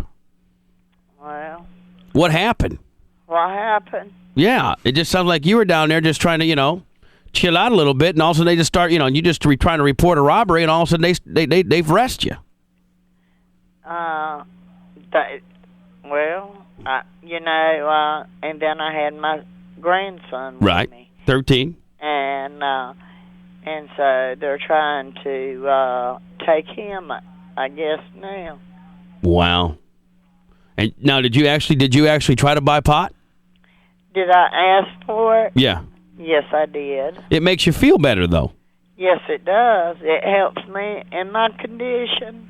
And when the doctors won't give me no pain medication. You need some of that. Yes, I do. I can get you all you want. Oh, you can? Yeah. Did you ever try X? Now, how often? How much do you consume? How much do you need? Well, I'm up and down all night. I don't rest. Nothing else. Constantly chronic pain all the time. From the rheumatoid arthritis? Everything. Now, when you use the marijuana as a medical, for medical purposes, how do you smoke it in a cigarette, or do you have a bong? No, I roll it myself. Oh, you roll it up like a cigarette, right? Yep. With your rolling papers. Exactly right. And that probably makes you feel better. It does. It relaxes me, and anxiety, and then my nerves are so bad and everything. What do you need? Like 1 or 2 marijuana cigarettes a day? I'd give anything for one today. Me too. Me too. Unfortunately, we don't have rheumatoid arthritis, so we have to be a little undercover about it, Uh-huh. And when you do have it, how much do you go through on the average? Just trying to see how much you need. Well, some days I smoke a couple of joints, and I am aware of what I'm doing, and I'm more calmer and everything. Things don't bother me as bad. But when I'm sitting here hurting all the time, and I've been up here ever since 4 o'clock this morning. Right. And I'm hurting so bad till I can't hardly stand it. And if you had a big-ass joint right now, you'd feel so much better. Absolutely. Now, you're telling me you're from Florida. Yeah, we got good stuff down here. Huh? We got some good stuff down here. Well, when the investigator talked to me in Wilmington, right, I told him, I said, man, if you got one right now and you'd give it to me, I said, I'd smoke it right here in your face. Wow. And I have called the law on my own self and told them that I was smoking. All my doctors, when I get blood tests done, it's in my system. I'm not ashamed of it. It's something that helps me. So do you have one particular buyer up there in Wilmington where you buy from? No, I don't. See, you need to start either raising it at the house or having one person that you buy it from that, you can rely on. Well, see, because you can't do that because of the law here. Right. People are afraid. Hold on, I'm gonna take a big hit right now. Okay, can you hold on? Okay.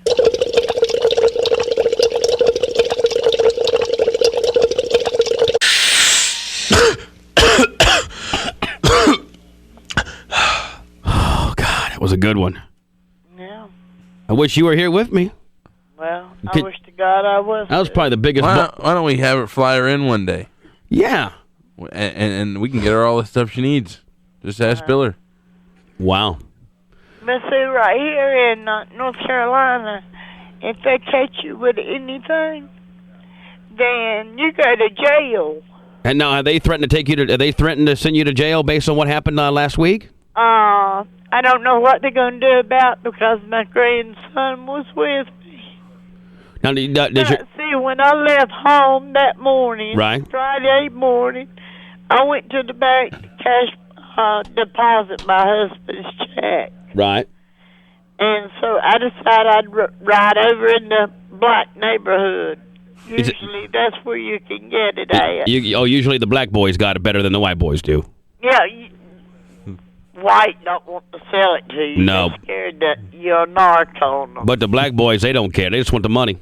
Yeah. How much do you give usually for a half bag or something like that? How much is it going for up there in North Carolina? I can get it from the black people for $80 an ounce. Well, really? They're ripping you off. Wow. Is that good stuff usually? Huh? Is that pretty good stuff usually? Yes, it is. How, like, when you roll up on like, let's do a reenactment. Like, when you roll up on your car, like, what do you usually say to them? What I usually say to them? Yeah, like, do you got any pot? Is that what you... You don't... I take my fingers, like, working like a cigarette. Like you're smoking a joint, right? Right. And then they know what I want. Right. So you look like you're hitting a pot, like you're hitting a joint, right? Right. Right. And then they know what I'm doing. Right. Because I don't smoke crack. Right. Just pot. Just pot. Did you ever try crack? I have tried it, yes, sir. I won't lie about it. I have tried it. What's crack like, Tinky May? I didn't get nothing out of it. You didn't get nothing out of it? No, because I tried it one time, and that was it. Now, so this particular time last week, you go up there, you put your fingers in front of your mouth like you're hitting a joint, and you say, I want some, and all of a sudden these two black guys, they jump you. Yeah. And they beat you and your boy up. Yeah. Now, are you okay from that beating? Am I all right? Yeah. Did they hurt you? Are you going to be okay? I don't know because of my neck's been giving me a lot of problems. Your neck's been giving you a hard time? See, I just had surgery done on in September. Right. And I had a 98% blockage. And they cut my face up. And, the law was so bad about it, the law wouldn't even go. I'd be telling them which way they went, and they didn't even go after them. They were after me. They're worried about you trying to buy pot in front of your 13-year-old rather than to help you from two black boys that jumped you. Right. Wow. Wow. The law is crooked as a black snake. The law is as crooked as a black snake. That's a new one. I like that one. I like that saying. The law is as crooked as a black snake. What's a black snake? We don't have black snakes down here. What's a black snake like, Tinky May?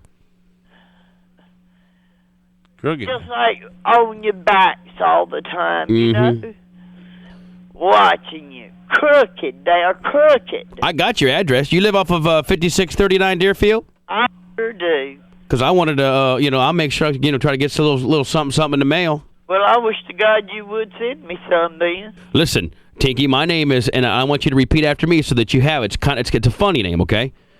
My name is. Oh yeah, get a pen there, right down there, because I want to be your exclusive connection, and all these other radio guys, when they find out that you'll talk, they're gonna be jumping on you. Do you know what? What? These people around here, they run me down like a dog. I'm not ashamed of what I do. Tinky, they are. Tinky, you know that I've been 100% in support of you. I haven't said one bad thing now, have I? Sir? I haven't said one bad thing now, have I? I've been supportive the entire time. Correct. And I want to be your friend, and I want to help you out through all this. Maybe we can help take care of your legal bills or whatever you need, but I'm your friend. I'm not here running you down. Those other guys are as crooked as a black snake. Yeah, we're not. My name is Bubba, B-U-B-B-A. B-U-B-B-A. Okay. And the other part is the Love Sponge. I know it's pretty crazy. It's what now? Bubba, the T-H-E. Okay. And then it's love, L-O-V-E. L-O-E. No, love, like I love you, L-O-V-E. Okay. L-O-V-E. And my last name is Sponge, S-P-O-N-G-E. S-P-O-N-G. E. S-P-O-N-G-E, like a sponge you use in the bathroom? Right. So go ahead and say it. I want to make sure you got it. Bubba the Love Sponge. The Bubba the Love Sponge Show. WXTB FM, Clearwater, Tampa, St. Petersburg. 98 Rock. 98 Rock. Imagine this is Florida, and that's Walt Disney World, SeaWorld, Universal Studios, Epcot Center, and this is Kissimmee St. Cloud, offering the closest and most affordable accommodations in the middle of Central Florida's best attractions. Call 1-800-272-KISS, and we'll send you a free vacation guide with information on affordable hotels and campgrounds. If you can stay here, why stay anywhere else? Kissimmee St. Cloud, location is our biggest attraction. This is my killer DVD system. This is my killer DVD rental section. Twin wave laser pickup, progressive scan output. Turn of the century dramas, futuristic sci-fi comedies. 42 inches. 1,000 movies. You have the hardware. Blockbuster has the software. We have more DVDs to rent than ever. And you like your DVD. Or the next one's free.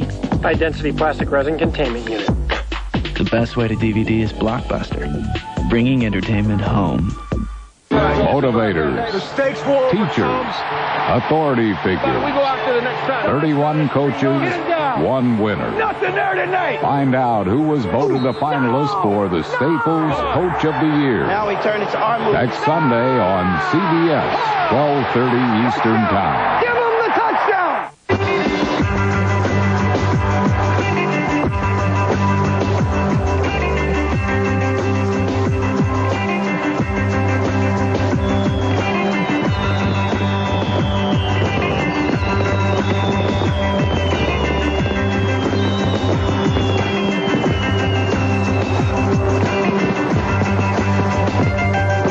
Announcing Singular, the wireless company that believes in the value of self-expression. The Bubba the Love Sponge Show. Tampa Bay's rock station. 98 Rock. This is Tinky Winky. She's 56 years old. She smokes pot. She got busted. She's a pot-smoking grandma. She got busted for buying pot in the black neighborhoods with her 13-year-old grandson. Now they're threatening to take her baby over. Tinky Winky. Huh? This is Bubba the Love Sponge from Tampa, Florida. Hi, how are you? Fine. How are you doing? Oh, they arrested me yesterday. They arrested you yesterday? Yeah, citation and got me for child abuse. Now, did they take your 13-year-old boy away? Not yet. No. They just served those papers on me yesterday evening. When you got to go to the court? The 21st. The 21st. Did they cuff you? Did they cuff you? Do I?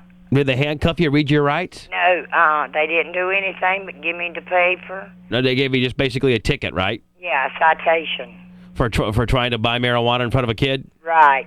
Now, have you been able to get a big joint lately or no? I have smoked a little bit. I can tell you've smoked a little bit because you're all relaxed right now. I am. See, yesterday when we called you were in the bathtub and you're all gummed up and in a bad mood and hurting, and now you're all relaxed and laid back. Listen to her couch. She got a hold of a big ass blunt. Oh yeah. Look, she's all goofy now. Ned, talk to your goofy ass girlfriend. What's up, Tinky? Okay, boyfriend, I do right now. If I didn't, I'd be in the tub squalling or whatever, you know. I like to hear you in the tub. And I tell you, this stuff is out to kill me. Really? Got some good stuff that's off the hook, huh? And so I happened to run across someone yesterday, and they, let me hold a joint. Right. And so I burnt part of it last night, so I burnt the part of it this morning. You got any left? I'd like to hear you burn a little bit live on the radio, to be honest with you. No, I don't have any on me now. I can tell you're definitely under the influence, though. You feel good, don't you, baby? I do. Mm-hmm.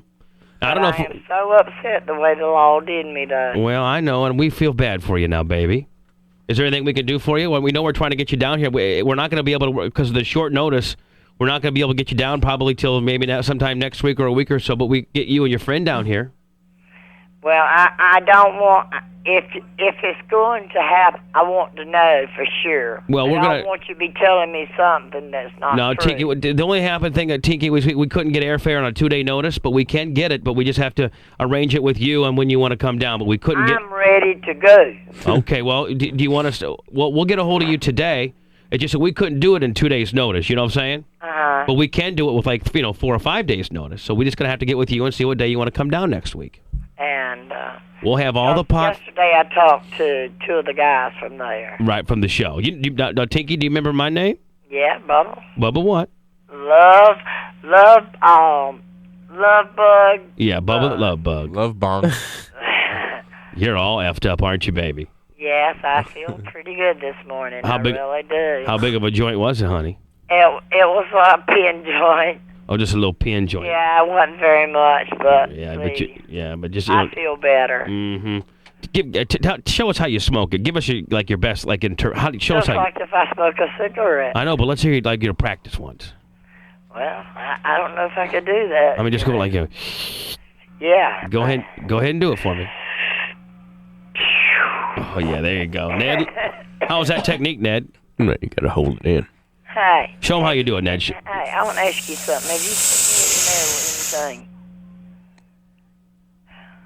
I got some certified mail at the post office. Don't open it. No, we didn't send you nothing. Oh, you ain't sent nothing. No, we didn't send nothing. So we'll tell you when we're sending something. It'll be Federal Express. Don't go down and pick that certified mail up. Hard telling who's trying to send you some bad stuff.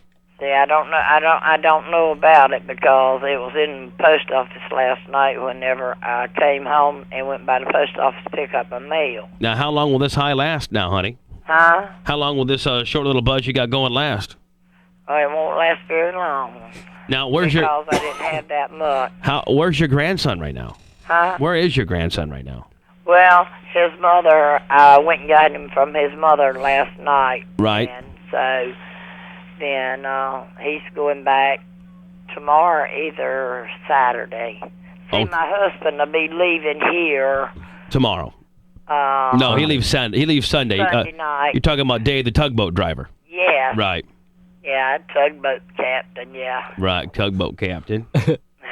He probably needs a mass quantities of marijuana too, to have all that responsibility. He will not smoke. That's his job. That man don't do nothing but take the aspirin and it'll knock him out. Take acid. Now, do you guys still, Tinky Winky? Can I ask you a sensitive question? You and I have become friends. Do you and Dave still, get it on a little bit? Oh, sure. Okay, I just wanted to know. Is that Dave in the background? Huh? Is that Dave in the background? Well, David backed me up on this. No, is Dave there? Yeah, David's right here. Let me talk to him. Tell him it's Bubba from Tampa. Tell him I'm your good friend. Hello. Hi, Dave. How are you? All right. How's driving tugboats been lately? Been okay. Really? Yeah. You got to go back out to sea on Sunday? Yes. Well, 14 days? Mm-hmm. Well, we'll keep calling Tinky Winky and make sure she's okay for you. Okay. What's this about her supposed to be going to Florida? Well, we're going to try, if it's okay with you, try to fly her and her friend down here just to, spend the weekend. Probably next weekend. Next weekend? Yeah, we're going to pay for everything and put her up in a hotel and get her car, whatever she needs. Okay. Is that okay with you? Yeah, be fine. Does she got a friend that can come along with her? Yeah, she does. Okay, because we don't want her traveling by herself, of course. Right. And she'll be in good hands. My name is Bubba the Love Sponge. Uh-huh. And we're going to get her some pot and put her up in a hotel room, let her smoke her little heart out. Because I feel... how y'all... explain this to me. How y'all going to get her pot without her getting busted? Well, we're not going to say where she is when she comes here. Yeah, I mean, we're going to put her on the radio and interview her and say hi to her. Then we're going to put her up in on a non-disclosed, a secret location as far as a hotel. And then we got our various ways. We got a lot of guys who listen to the show. Like for instance, the older gentleman of our show, Ned. Ned, say hi to David. Hello, David. He's got a lot of pot. He's going to give her some. Yes, on the kayfabe. We don't condone the use of marijuana on this program at all. But since we happen to get a hold of Tinky and she consumes it, we thought we'd help her out a little bit. I do feel sorry for her. I think she's got her all deal. Okay, then. Let me say. All right, Dave. You take care now. Okay. We will call you later today and make all the arrangements. Okay. You and a friend. Because my friend, see, she is up for it.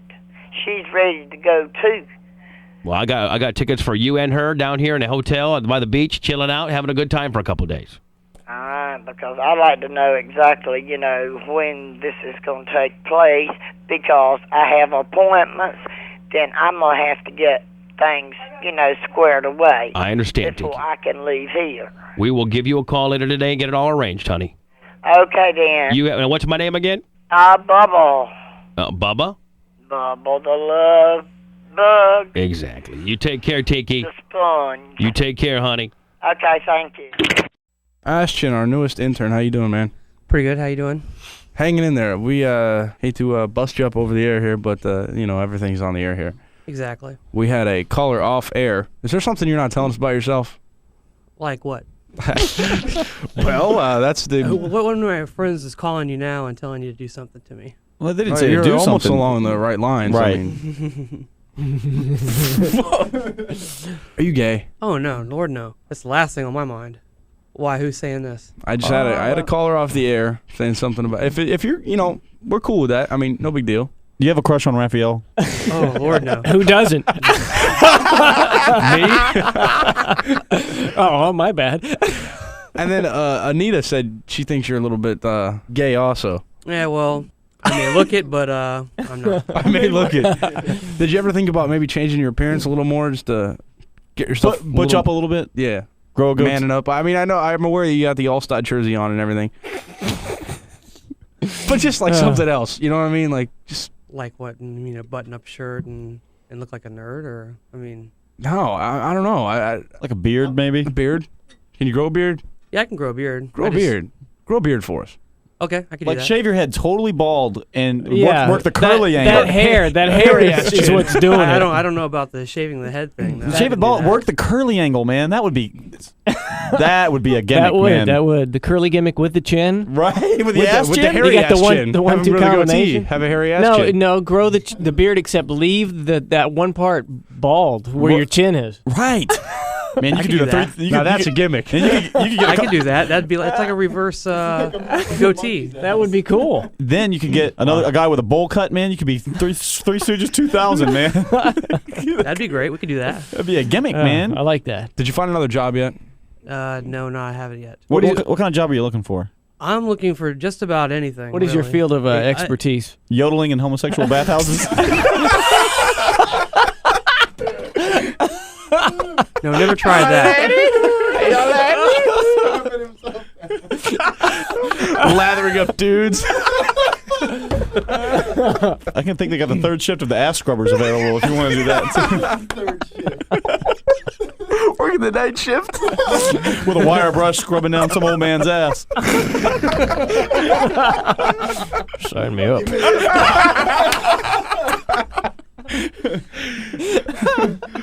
Do you have a picture of your wife? Yeah, I do have a phone number, but I don't Can we know call if her? she's home. Oh, come on. Does she have a job? Yes, she does. Good for her. What does she do? Well, Write down I don't your know number if she's still working at this job she's working at now or not. It's What your happened? wife. Did you get an internship and everybody quits the job? Shouldn't you know where your wife works? Well, yeah, I know where she works. You do? Then tell us, what kind of work does she do? Quit avoiding the question. She works as a receptionist for a real estate agent Okay. over in the worst part of town. Sometimes she has to actually go collect money. So she's the man of the house. is what are you trying to say? Sometimes. All right. Is this your home number? No, that's her work number. Okay. Her name is Sunny? Yeah. Not S-U-N-N-Y. S-O-N-N-Y. Sunny. Yeah, this is Sunny. Yo, Sonny.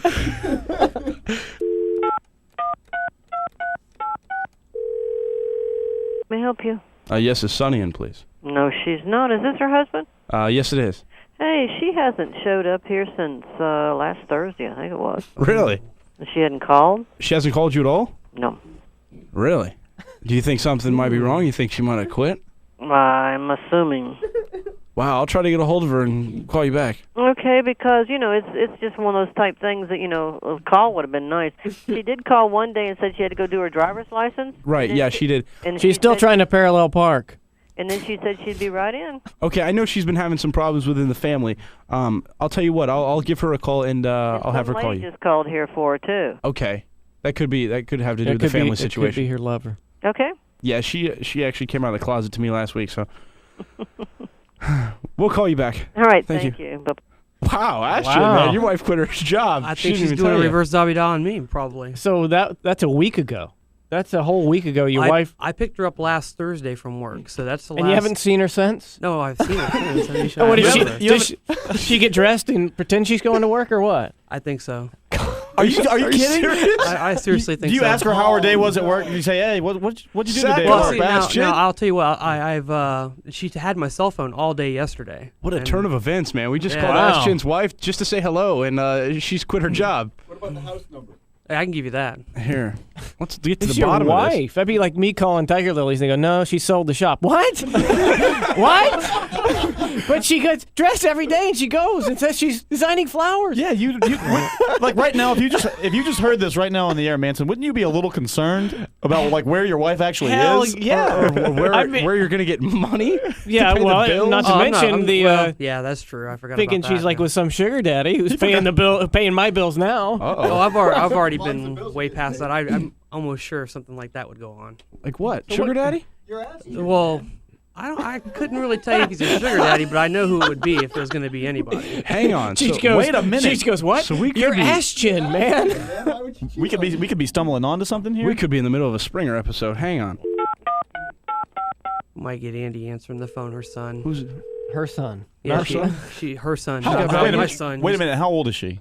She's 36. Wow, ass chin. And you're how old? 26. How old's Andy? He's 12. He's going to be 13. Ass chin, there's something not right about you, man. There's something going on. This is all a cover-up. You know what? It's all a front. You know what? This spiel isn't adding up at all, man. At all, man. The deeper we dig, the Right, more we find. This story's not gelling, man. You guys have an answering machine? Did you spring for one of those? No, you're very emphatic about her son. So you don't get along with Andy? No, not at all. No. Well, it looks like what an uncomfortable situation this looks like is. Sonny's MIA. Does Andy like sometimes does he hurt you? Does he beat you up a little? Maybe hit you sometimes? I'll tell you what. When I first met her, he was 7 years old. He kicked me in the crotch his first time meeting me. Hey, so Andy's a good judge of character. Is what you're trying to say? Probably. I'll be honest with you. If I was 7 years old and you were trying to hit on my mom, I'd kick you in the crotch too. Wow. You don't look very concerned about this. Yeah. Do you even love your wife? Let's put this into perspective. No, he doesn't love his wife. Why are you married to this woman? Convenience? No. I care about her. This is weird. This is really, really strange. Ashton, you're gay, aren't you? Oh, hell no. Come on. That's the last thing. Are you asexual? You're something. It will. I'm just. The truth will set you free, my brother. Wait, no. I think this may be something more serious than we think. His wife hasn't shown up to work in a week. He's not concerned because she's buried in the backyard. Oh. That's what I'm thinking. Are you saying that we could have stumbled on? Sit down, Don't make me wake this baby. Still need to see what I'm about to do. Quit crying, bitch. Why you always... Wow. Dude, that's all bad, man. I don't know. You purchased any barrels lately? Something tells me that we have just scratched the surface on this story here. She could possibly be listening to the radio. You put one in the barrel? In the backyard? No, not yet. Working on it. This definitely sounds like a marriage of convenience, and there's something very, very wrong with this situation. Very strange. There's no emotion. There's absolutely no emotion. Right. We'll call Bubba and ask him what he thinks. Try to dig a little deeper in this ass chin situation. Yeah, that doesn't sound very good. That sounds like something. That sounds like an FCC violation. Yeah, we jumped that out. Now let's talk about this ass chin gimmick that's going down. Ass chin, of course. The latest intern here at the radio station. He has a chin that looks like an ass, a.k.a. his name, Ass Chin. The guy's a freak. He is a freak. He's more of a freak than I ever imagined. Oh, my God. You guys called me at the house on Friday. Am I assuming is it on Friday? No, it was on Wednesday. Thursday. It was Thursday. So you guys called me in the 9 o'clock hour. Thank you. Thursday, and we have Ass Chin, and we soon find out that Ass Chin and his wife are swingers. And so we conference call Ash Chin and his wife and myself via my home phone number, and we talk to Ash Chin's wife, Sunny. Now she describes herself as a 5'7", 140-pound woman with big tits that likes to swing. Now, a side note to all this, and the fact that I'm getting a little cutesy with her, and she said that she was going to come over to the house that day and honk Bobo. Right. Orally. This bitch is so kinky. Now, there's conflicting reports as to how much she weighs, though. I heard she's like 350. Yeah. Now, 350 and 140, that's a world of difference. If you're 140 and you say you're 140 and really you're 147, okay. That's to be expected. Exactly. Or you're 150 even, okay? When I weighed 488, I'd still tell people I weighed like 380. Well, that's still a lot. Whatever. So I'm talking to her on the phone, off the air, on Thursday. Let me tell you how much of a freak she is. She's by their pool. It was a slip and slide. And there is a 19-year-old boy who lives a couple doors down. And she said, watch. I go, what? She goes, I'm going to honk Bobo. And you can listen. I go, so she goes, Jeremy or Jason or whatever the guy's name is, come here. She goes, unzip your pants so I can sizzle your gimmick. What? Yeah. He goes, no, and he ran away. That means she's 340 Okay, exactly. That's your indicator right there. Exactly. Stand by. Hello? Hello? Hello. Is this Sonny? Yeah. This is Bubba. You're live on the radio. Hi, Bubba. How are you? Good. How are you? Now, how much swinging did you do this weekend? Be honest. None. Stand by, guys. Hold on. I'll put the weight thing in there momentarily. Got to bait and switch the bitch. Are you there? Yeah. So besides your husband, Michael, a.k.a. Ashton, you didn't have sex with anybody? No, I didn't. Did you and Michael have sex this weekend? Yeah. You did. How about going out by the pool again and trying to pick up that 19-year-old kid for me? That's where I'm going now. Oh, my God. She's going out there already to try to hunk the 19-year-old's Bubba. No, he's not home. Now, listen. See, You're going out there at 7 in the morning trying to... Let me show you how shady she is. Is Ashton sleeping right now? Yeah, he is. Okay, so she's going to end up talking dirty to me. So she leaves the house and goes outside to the pool area so she can be really naughty. How would you like to know that? While you're dead ass asleep, your wife is talking to her favorite DJ on the radio, unbeknownst to you because she's out of the house poolside. Manson, when Donna starts going out to the pool to talk to people, realize it could be your best friend trying to get some of that backside. Uh-huh. Did you knew you were going to probably get a little crazy with me, so you didn't want him to know because we had this undercover little love gimmick going on. Yeah, I know. Now, we're having conflicting reports as to how much you weigh. Oh, really? Yeah. Oh. Now, you said 140 on the radio. Uh-huh. But somebody called up and said more like 340. So just give just give us the truth. Be honest, because you do sound kind of chunky on the phone. Yeah, you know, like I said, I am a bigger girl, but not that big. Okay, but you're not 140. No. What are you exactly? Be honest. Every woman knows. I really don't know because I haven't weighed myself, to tell you the truth. Any woman that's afraid to weigh herself means she's a bigot. Yeah. I was afraid to weigh myself for years because I couldn't find anything to weigh me. I'm a size 13 in the pants, so. You're okay. Well, size 13 ain't that bad, is it, Brent? Yeah. No, it's not. A size 13, you're talking about probably... Is that 13 elastic or 13? That's like a 54 in a dude waist. Polyester, no. Size 13, you're talking about around, a little bigger than Roseanne Barr, man. Roseanne's small now. She got that stomach gimmick. I'm not talking about small. I'm not talking That's about like small a 48 Roseanne. in a dude waist. That's not like a 40. I wear like a 40, 42 right now. Normal size girls wear anywhere from a 1 to a 5. No, those are little chicks. Normal size girls wear like 5 to 9s. Yeah, 5, 7, 9. What a gross. 5, 7, 9 are the three most common. In fact, 7 and 9s are the most common, actually. I need a woman to call me right now on the phone lines, 572-0098, 990-0098, and let me know how big a 13 is. But now, Sonny, are you truly a 13, or is that a 13? Here's Anita. Anita, I guarantee you'll tell us. Now, Anita, when you were pregnant, what were you wearing? A 13? I can help you. Before I got pregnant, I was a 9. So Okay, if you can remember what I looked like before I got pregnant, I was a 9. You're probably a 12 right now. 14. Okay, you're 14. So she's she's about 14. So this is what a 14 She's about looks an. like. Come on, These are I'll bang These that. are Ralph Lauren 14 I'll pants. bang it. Yeah, it depends on the clothes. Well, hell yeah, Anita ain't big. Hold up. Now, She's had a now kid, it's though. depending on the clothes. Hang on. Well, I mean... Yeah, Anita's had a Hold on, baby. Anita. Anita's She's just had a not saying baby. 13 depending on the clothes. No. Pretty much everybody's the same. The only people that I have found that are a bit smaller are the Gap. Otherwise, Ralph Lauren and Guess and No, okay. Hilfiger, everybody's the same. Okay, so give me the largest size of pants you wear and the smallest size. 13's the smallest, maybe 18's the biggest? Huh? Can you get into 13's? Yes. But sometimes you have to go up to 15's? No. Okay. Never been to a 15. No. But you always are at least a 13 or a 14? Tell Ash Chin to shut up before I fire him. Shut up. Put him on the phone real fast. Okay, hold on. That's misrepresenting ass right there. That's illegal. Good morning. Hey. Hey. Your wife ain't 140. She's 240. Oh, well. Oh, well means my wife is standing by and I can't call her a fat bitch. Yeah, that's pretty much. That's Ash Chin speak. Oh, well. Okay, well, if we can only ask him yes or no questions. Yeah, we're going to ask you yes or no questions. Sure. Okay. Is she a big bitch? Yeah. Okay. Do you think I'd be attracted to her? No. Okay. If I was attracted to her, would you allow her to give me oral? Yes. Okay. Does she wear a size 13? No. Okay, Ashton, I'm right now a 14 because I just had a baby. Yeah, Anita's a 14. Is she bigger than me? Yeah. Holy cow. How much bigger than Anita? A lot or a little? Quite a bit? A little bit more. A little bit, like 50 pounds more? Probably, yeah. Wow. Would you say that she's more like a 20? Yeah. Okay. Oh!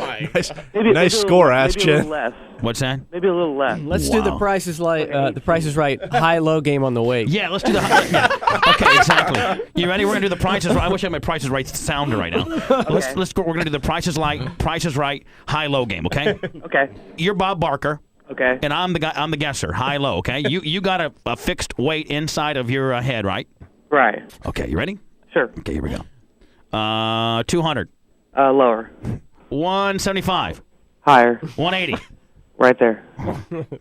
I think Ass Chin is. I think he's underestimating. Yeah. The A weight here. 180-pound bitch, Anita, would not wear a size wait, 20. how tall is she? She's about 5'8". Oh, that's a big bitch. 5'8", 180 wouldn't be a size 20. Okay, we're going to do high-low on her pant size, okay? I think Ass Chin I is don't confused really as to know where- pant size and. Do you have any idea? Well, I tell you what, go into her drawer right now and find the pants. Right. Go on, Ash Chin. Go on now. Go find the pants. I'm looking for them. Hold on. Tell Sonny, find me a pair of your pants. Bubba wants to see the size on them.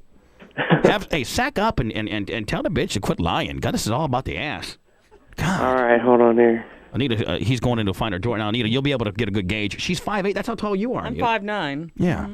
These ones that I'm seeing right here are just a 1X. A 1X. Yeah. What's They're sweatpants. Okay. Exactly. That means they're elasticized. Those are the ones that she hasn't worn since 9th grade, though. That's what you forgot. That's the ones. That's the Goodwill going to the homeless shelter section. Find like a pair of business pants. Yeah, Genius. Hold on. What kind of business pants do you wear when you're a swinger bitch? You don't wear business pants. Well, she obviously gets dressed and tells him she's going somewhere that he has no idea where she's going. So grab a pair of those pants. Grab a pair of the I'm going out to cheat on my husband pants. All right. He's like, okay, I will. Okay. We got a special section in there right there. That's the I'm going out. I really don't have a job, but I'm banging the long guy pants right there. Yeah. Okay, you ready? All right, 22.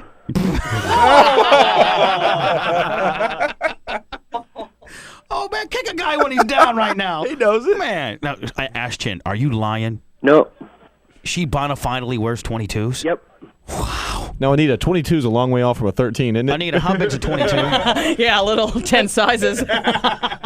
Anita, how big's a 22? Is that big? Well, probably out my to here. God. Probably out to here. I know which kind of pants she wears. She wears maternity pants. Oh. They have, they look normal, but then right in here, They got a big gimmick? there's pissed. it's like extra Oh. material that stretches so Right, your right, belly right. can go way out. Hey, Ash Chin, how mad is she? Very. Okay. She just went outside. She what? She just went outside. Did you know that when I had her on the phone at the house, she tried to orally take care of your next door neighbor? Yeah. She told me about that. Yeah. Here I am on the phone with her, and she is like, here's our next door neighbor, whatever his name is. He's 19.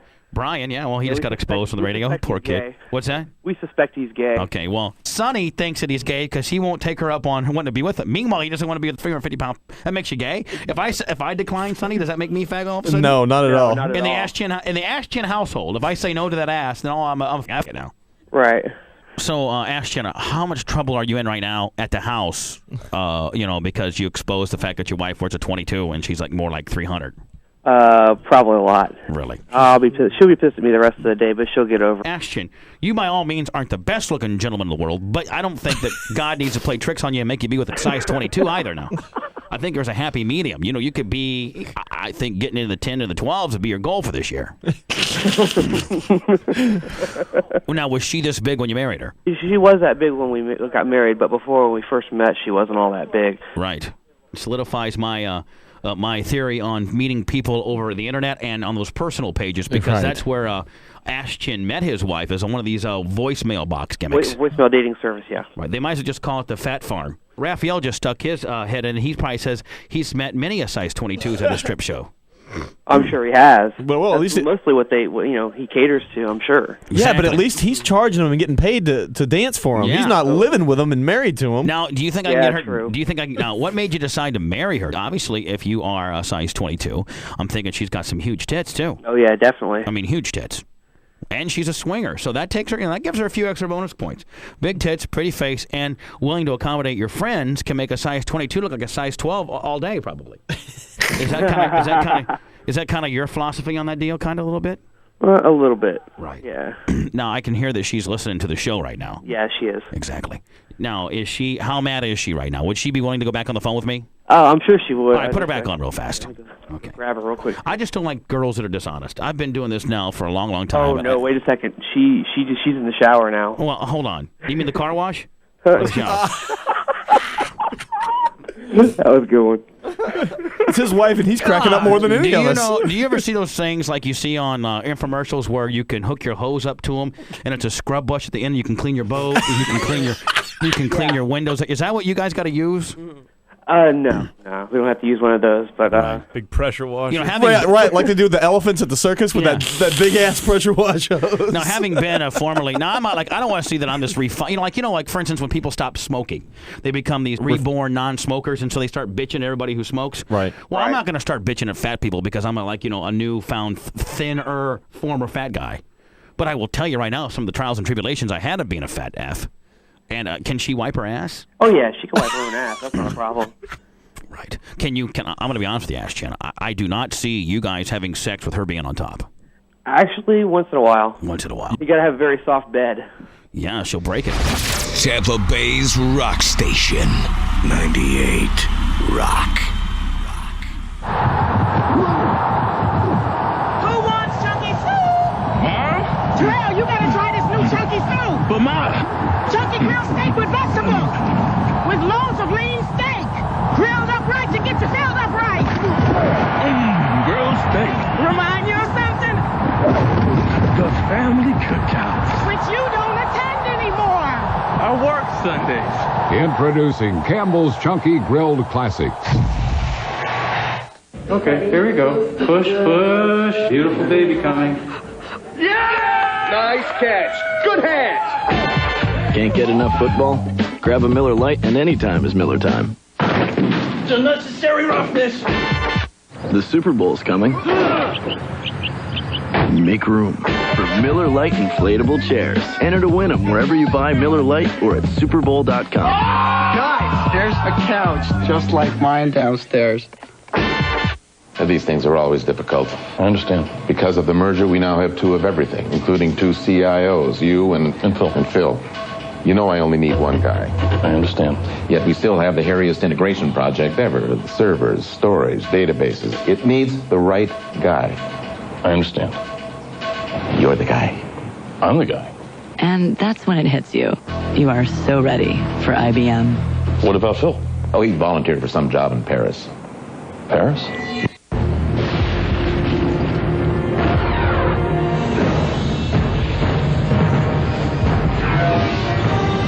It is more than a trial by fire. It is a rite of passage. And if you can master your fear, outsmart your enemy, and never yield even to yourself, you will be changed forever. The few, the proud, the Marines. The Bubba the Love Sponge Show. WXTB FM, Clearwater, Tampa, St. Petersburg. 98 Rock. It's Tampa Bay's rock station. Tampa Bay's rock station. Good morning. Good morning. Yeah. Hey, it's Jacksonville here. Hi, Jacksonville. Hey, ask Ned, has he got something going on the phone with my girlfriend up here? Because she's a little different ever since you guys talked to her last week. The 50-year-old babe? Yes, sir. She's... I don't know. They may or may not. Ned's pretty much all about kayfabe in the ass. I mean, he supposedly is so in love with Garnet. And I know that you're going to give me the finger across the throat cut sign, but was that or was that not Garnet that you were with at Livestock? Was it or was it not? You know it was not. Depends on your definition of was. The girl you're with at Livestock was about 30. Friend of my daughter's. I don't think that you have a friend of your daughter's hanging on you the way she was hanging on you. She was hanging on you. No, you saw it, did you not, Spice? Friend of the family. I did see it. Ned had his golf cart. Friend of the family. And isn't your daughter a lesbian? Yeah. Yes. Okay. So what does it have to do with anything? Well, you got to be hanging on you. Your daughter's a lesbian, supposedly. This is not a friend of your daughter's. This is a woman that you obviously have been seeing for a while. Nobody kayfabes ass more than you do. So have you been talking to this guy, his wife, on the phone? Yeah, maybe. From Jacksonville? Maybe. She yelled out his name last night, Bubba. Yeah, I freaked her out pretty bad, though. She won't be talking to me anymore. Well, while you guys were making love? Yes, sir. She did what? She yelled out what? Ned? Ned. She slipped. I said, who's Ned? And she kind of giggled. Now she's listening to the show all the time at home. You guys call her and straighten it out. Would you do that? What's her name? Jenny. Oh, yeah. Ned knows that. In fact, Ned has her number right here. I freaked her out. Tell me about Jenny. Not much to it. I called her up there, was doing a little talking to her, just a little sweet talking. Started talking about what I might like to do. She's 50, right? Yes. Have you met her personally yet? No. Just phone sex? Yes. See, the station pays for Ned's cellular phone bill. And so, calling on his cell phone on his way home. Takes full advantage. Hello? Ned, go ahead, Ned. Yes. Hello. Is Jenny there? This is Jenny. Yes. You should recognize that voice, Jenny. Yes, sir. You been thinking about what we talked about? What was that? You get naked. Packing you in a bathtub full of ice. You know what you're talking to, don't you, Jenny? Bringing your body temperature down. It's your 58 degrees. It's your older Tampa lover, Ned. Yeah. Obviously, you recognize that voice. You've spoke to him many a times. No. Sweet blue lips. Now she's kayfabing it. Pretending to be real stiff. Did you call out Ned's name last night while you were banging your old man? Busted. I'm not telling. Did you, Jenny, or not? Time to turn the tables. Did he call out my name, too? Jenny, tell me about what's going down. I don't got much time. Well, I do kind of like Ned. How often have you guys spoke? A few times? Oh. Not at all. Never. If I was to take your cellular phone bill and then pull out the records, how many times would I see the 904-448 exchange? Half a dozen. Exactly. What, usually after work on that 45-minute commute back to... Yeah, they're doing some research in Jacksonville. Bunch of Jaguars. Yes. Do you and Ned have phone sex? No. I'm talking to Mark Brunel. Mm-hmm. Did you call Ned's name out last night while you were banging your man?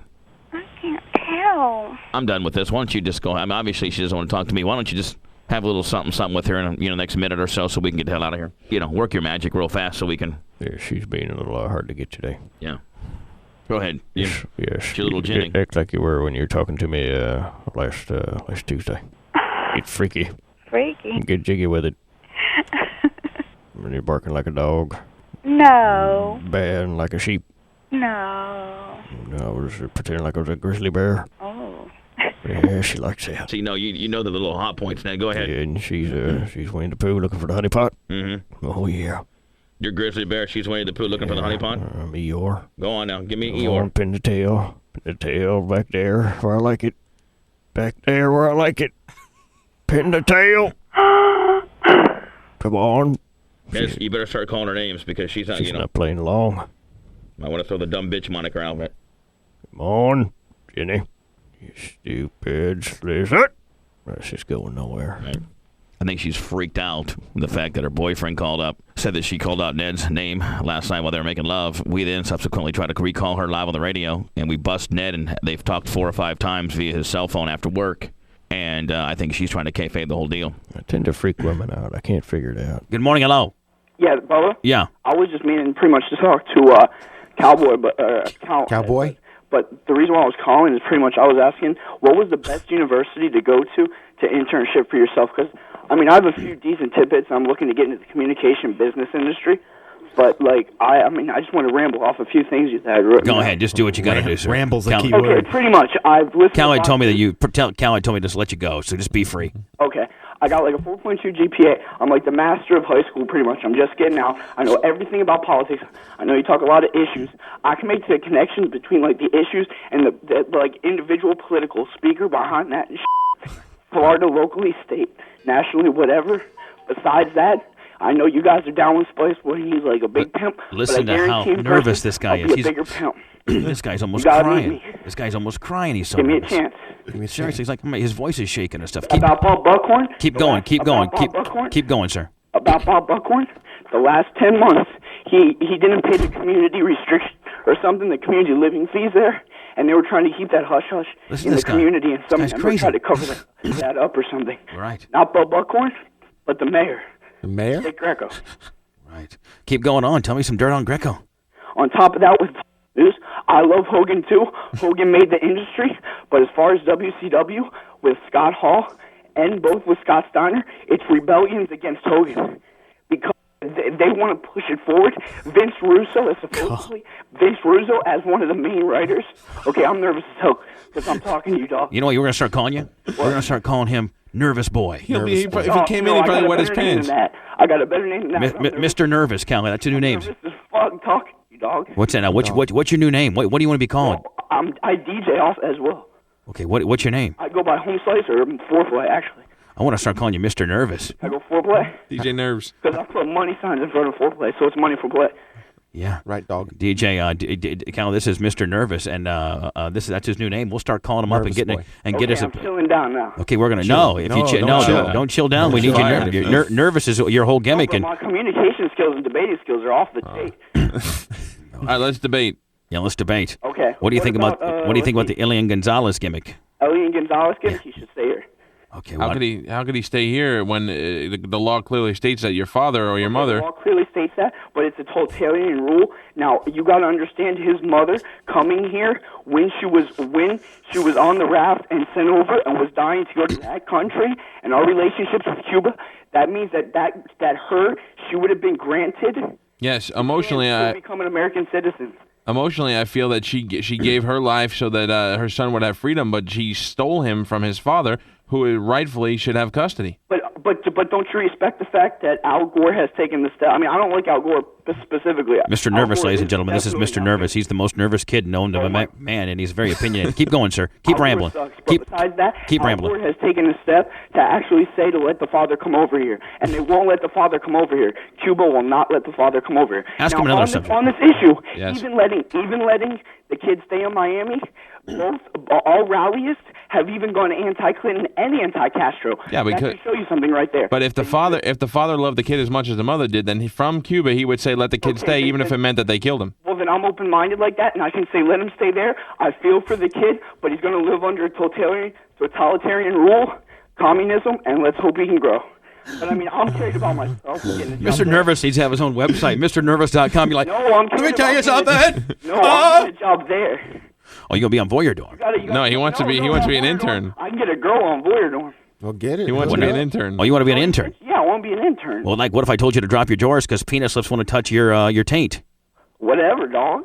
Dog. Whatever, dog. Yeah. What if I told you that you had to? Foreplay. What's that? It's called foreplay. DJ Foreplay. There's a little dollar sign in front of it, and then a plus. Money foreplay. Money faux play. Money faux play. It's DJ. And it's got a little house on the front that says the Night Breed. Why don't you go ahead? That's the graphic artist. Why don't you go ahead and work the mic one time, like if you're working a party, say hi to say hi to everybody in the house. Go ahead. What?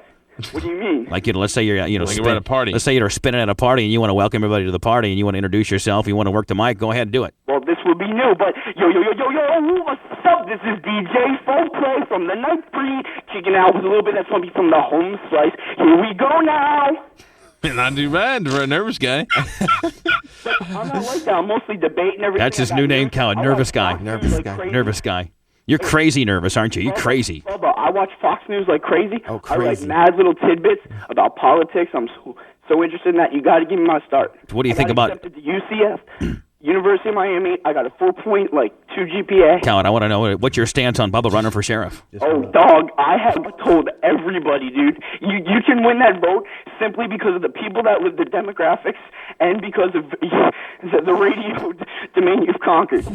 Yeah, I think it'd be great for him in a collegiate debate to use the word dog. Let me tell you something, dog. Hey. My vocabulary is very substantial compared to me talking to you now. Right. Well, why don't you try to substantiate a little bit then and quit using all these slang dog terms? I'm nervous as hell. I need an in-person interview. I think, Cal, when I become sheriff, I'll make him my PR director. Yeah. All you don't right. need an interview. You're Dog, hired. I can't say dog. Okay, let's say let's just say you're addressing the press on this issue of the guy who escaped and got shot in the belly. How would you address the press if you're my PR director for the Pinellas County Sheriff's Department? Go ahead. Wait a second. Go ahead and repeat the question because I'm not familiar with that. Okay, well, the guy who escaped, who was on foot over there, Enterprise in McMullen Booth, and got shot in the belly 2 times. He was a wanted fugitive from Maryland. So you didn't know about that, now, did you? No, I didn't. I follow a lot of federal news. I mean, but I do follow local news. Right. I mean, it's mostly getting into that job. I mean, you've got to meet me. My personality, and as far as pimp looks, send me out. Send me out. As far as pimp looks. It's Spice Boy. Send me out against Spice Boy. I got a salon that deals with me. My stepdad's a graphic artist. He hooks it up. DJ Nervous Breakdown. What do you think about DJ Nervous Breakdown? Nervous tick. Now, what do you think? Tell me what you think about Hollywood Hulk Hogan. Okay, here's my stance on Hogan. He made the industry. He is the man. Okay, but here's what I know. Vince Russo. You know how they've had all the writing conflicts in WCW? Right. See, I don't know how much you know and how much you'd ever let to me. But here's what I know. I don't know if Hogan. This is depending a lot on whether Hogan is friends with Vince Russo or not. He's gonna cry, by the way. DJ Nervous Breakdown. Go ahead. Okay. What, you told me to listen? Yeah, go ahead. Oh, okay. I know Vince Russo, when he came over to WCW, was running the whole show. Then, 2 months later, after non-substantial results with the ratings, right? Then there was double writing, right? But Vince Russo, supposedly, on an internet thing, is still being paid by WWF, and WCW is plummeting. Now, they can still angle in Hogan. He still is the man, but they're not angling him in right. They're not angling him in right. I like that, Kelly. You like a little angle. They're Perfect. But they do have younger talent, and that's why, because Scott Steiner's a roided-out freak. I mean, I know that. The American people know that. The American people know that. American people. DJ Nervous Breakdown. Go ahead and DJ Nervous Breakdown. But as far as The Rock, I mean, he's carried the WWF. When Stone Cold, Kane, and Undertaker were out, see, that's why Vince McMahon is the man. I love WCW, and I watch them all the time. Don't cry. They've got better talent. Right. But WWF has so captive. They're marketing masters. That's why I know I can be in 98 Rock and take us to the top. He's going to be DJ Hard Failure by the end of the show. DJ Defibrillator here in a DJ Defibrillator here in a minute, Kellen. Hey, when I meet you, I'm going to tell you the first time I talked to you and how up that was. No, sir. You being of course, so knowledgeable, you should know that you can't use that word on the radio. I'm on the radio? Yeah, you're on the radio. I did not know that. Yeah. Oh, that's terrible. When's the first time you ever talked to me? Let me tell my real name, then. What up, everyone out there? It's Matt Stankwith. All right. What's up, Stankwith? Now, listen, DJ Nervous Breakdown. When's the first time you ever talked to me? Talk to you? Yeah. Okay. Here's what happened. I was sitting on the phone trying to get in touch with you guys, right? Well, what year? What? It was just like, I'd say 2.5 months ago, 3 months ago. Right. Okay. I was calling the phone. I had just gotten through to 98 Rock. Okay? Now, here's what happens. My mom picks up the phone. I think she's dialing it to call a school director or something. Cal Hitt picks up and starts talking like it's a freaking, like it was the school director. Right. So my mom plays along. And she's like, and Cal was like, oh, okay, Miss Ma'am, hold on. And then he's like, Bubba, Bubba, Bubba, I presume. And got you on the line to play, the role of that. Because I had, or some like, school business you gone on or something like that. Now, what year are you at school, sir? What? I'm graduating this year. Okay. Yeah, remember we found, like, drugs in his locker or something? Yeah, right. It was only a quarter, though. And it wasn't mine. But I'm serious. But I actually am serious. And she was calling up because of that. And you talked to her, and then I picked up the phone. I was like, Mom, you ruined my chance. Hang up. But she didn't understand, and she still kept talking to you. So he killed her. You did. I went over to my boy's house 3 days later. Right. And he just started laughing at me. Right. But it's all good in the hood. It's all good. This kid's high. DJ's Nervous Breakdown. Let me put you on hold, sir. I gotta get this guy's information. I gotta get his phone number, how we can get a hold of DJ Nervous Breakdown, because we can just get his opinion on anything. He wants to be an intern. Well, why don't you try to hook it up? Yeah. I don't know if he can be as animated in real life, though, as he can on the telephone, though. You know what I'm saying? Say one quick thing up for your mom. A little poem I wrote for her. Oh, you wrote a poem? Real quick. Do you need any music? Or no, anything? just real quick to Jane. I wonder if she's listening. I hope she is. Well, should I call and see if she's listening? No, I know she's listening. Just quick. How do you know she's listening? She told me she'd be listening. Okay, well, I'll tell you what. I'm gonna have you do it. Then we'll call her and see if she heard it. Oh, it's not that great. Come on. Okay, go ahead. Let him wrap it up, will you? Roses are red. Violets are blue. I hate your son, but I love you. Bravo. Give a fanfare. Hold on. Here we go. Hold on.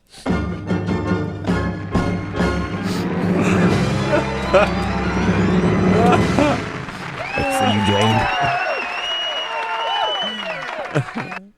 Both of your assholes. You can see the only person who's not laughing is Manson. Of the, Manson's the only person not laughing because Manson knows how much money he makes and how I can control all your guys' livelihood. Ned, do you not understand, Ned, how much money you make and I can get you fired in a minute? Do you know part of my contract says that I approve and have to be consulted before anybody on my show gets fired? Believe me, we know it. Well, that was from the heart. I'm sorry. When love's involved, my emotions get clouded. Ned is the one that came. Manson's not saying a word. Manson realizes I never say a word. Manson's got a family, and some Cowhead hits the goddamn fanfare, and Ned can't laugh hard enough, and Big Dick even piped up. Grimace is about ain't nothing, and he didn't laugh one bit. He knows where his bread's buttered. Exactly. You have to All appreciate y'all are brilliance. assholes. All y'all are assholes, and I'm leaving. Cowhead, you guys are all you. Can we hear it one more time, Ned? Roses are red. Hold on, I'm leaving. Why you guys stay? Hold on, I'm out of here. Violets are blue. Shut up! I'm out of here. I don't even want to hear it. Disrespecting me like that, you bunch of assholes. Manson makes $100,000. Come on, Manson, you come with me. Come on, Manson. Bunch of dicks, both of you. See you later. Start over. Roses are red. Can we have some silence, please? Roses are red. Violets are blue. I hate your son, but I love you.